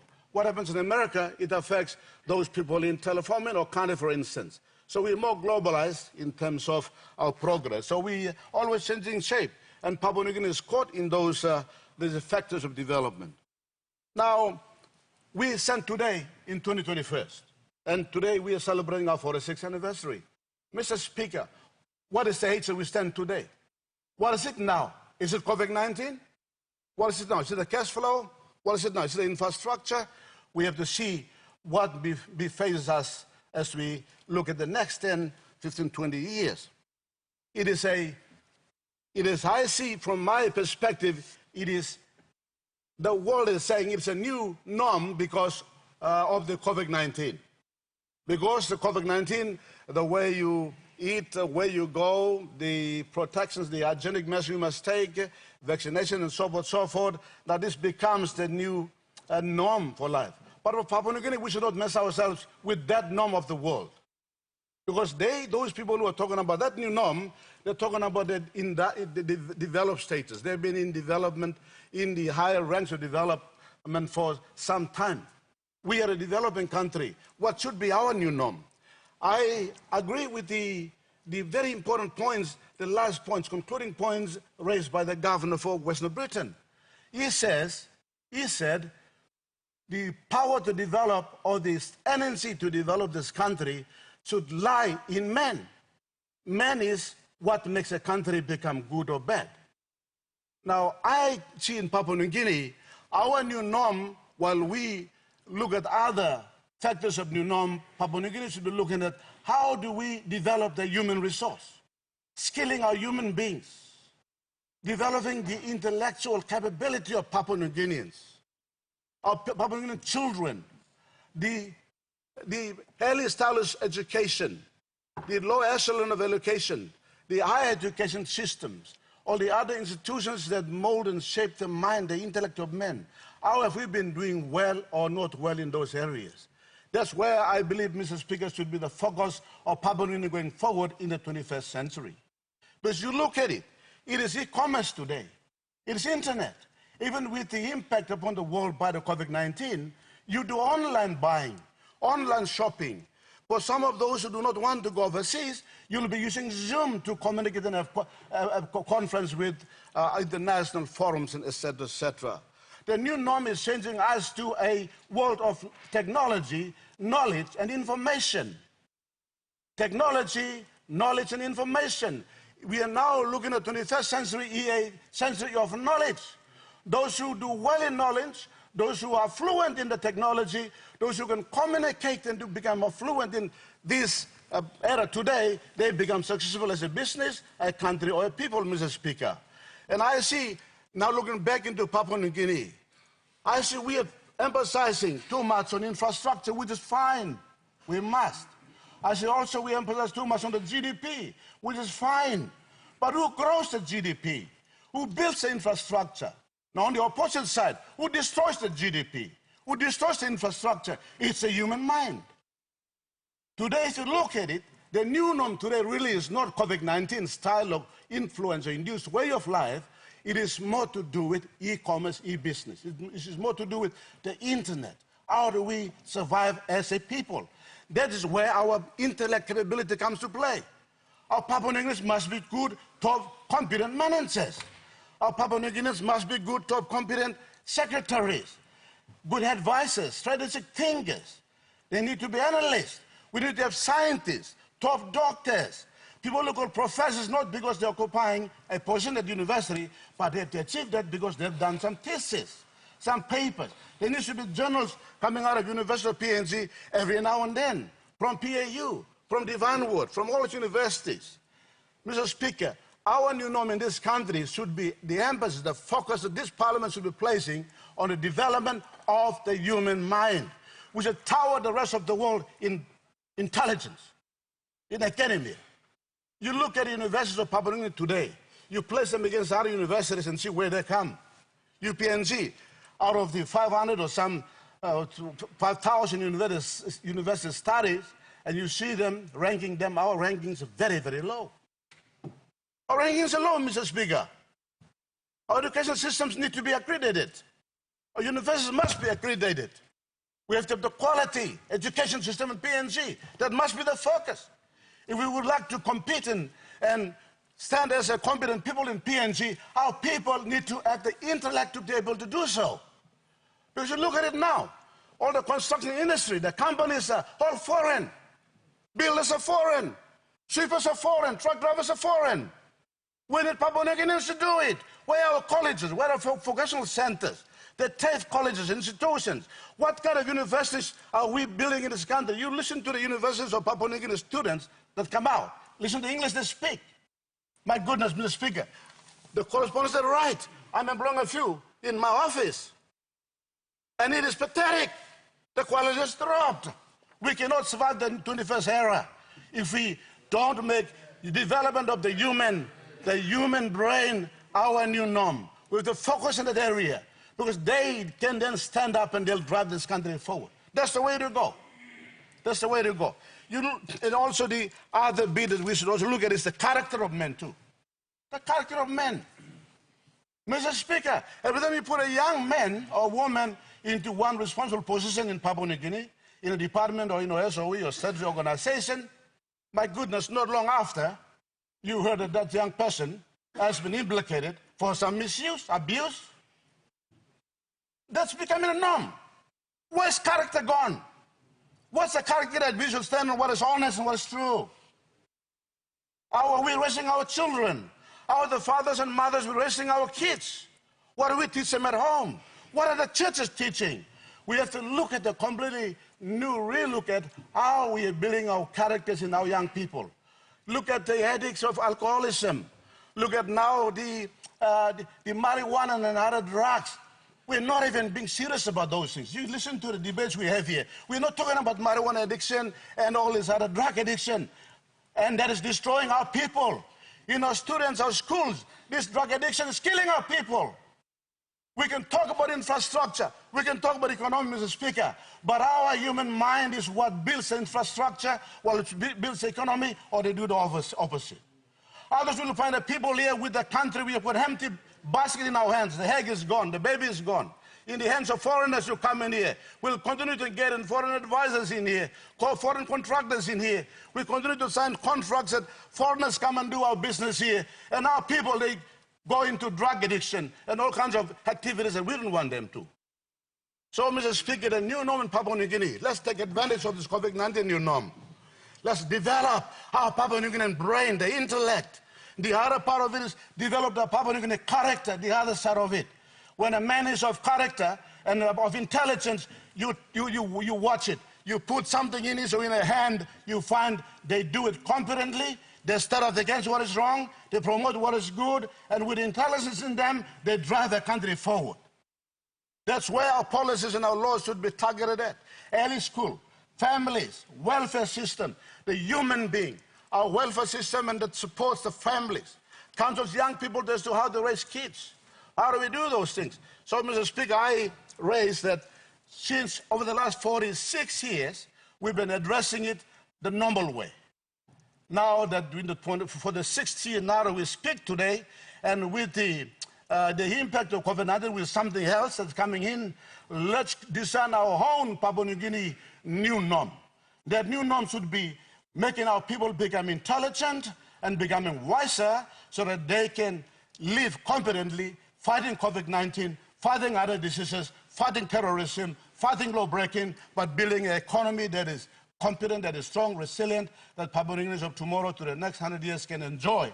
Because we parents of today in this parliament have created that foundation. In conclusion, Mr. Speaker, the people of Kandep, I like to wish my people of Kandep happy independence to them first, because they are very consistent and loyal and faithful to me. So Kandep, hi to all of you, happy independence to you. And to Papua New Guinea, I like to wish Papua New Guinea happy independence. Let's be positive. Let's support Prime Minister James Marape. Let's support our leaders here. Let's move forward. If the people of Papua New Guinea together on this Independence Day can put together one conviction, I believe that we will build our young people in intellect and in character. Move forward. I believe that is the right approach to go. Let's take the scientific approach as we celebrate independence. When we celebrate next year this time, we will have at least achieved something in terms of integral human development. Thank you very much. God bless Papua New Guinea. Happy independence, everyone. And Speaker, a special one to you. Thank you. The question is that the question be put to those in favor say aye. Aye. Those against say no. The ayes have it.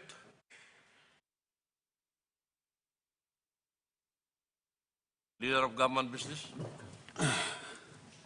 Mr. Speaker, I like thank him, honorable members of this House, this side, the middle side, and opposition side, for attending this special session of Parliament.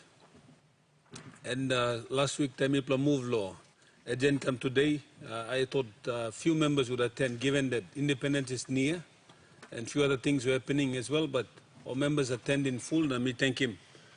Members in this honorable House for attending and also dispensing with a very important business limit today, which was the amendments of the Procurement and PFMA one-term DDA Act.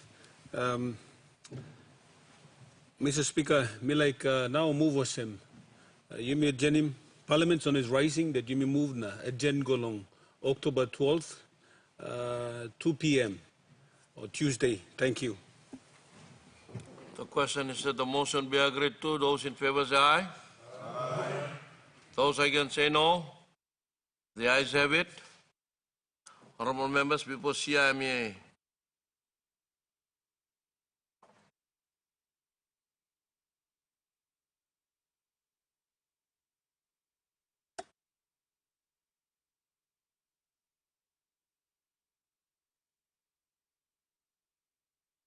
Leader of Government Business.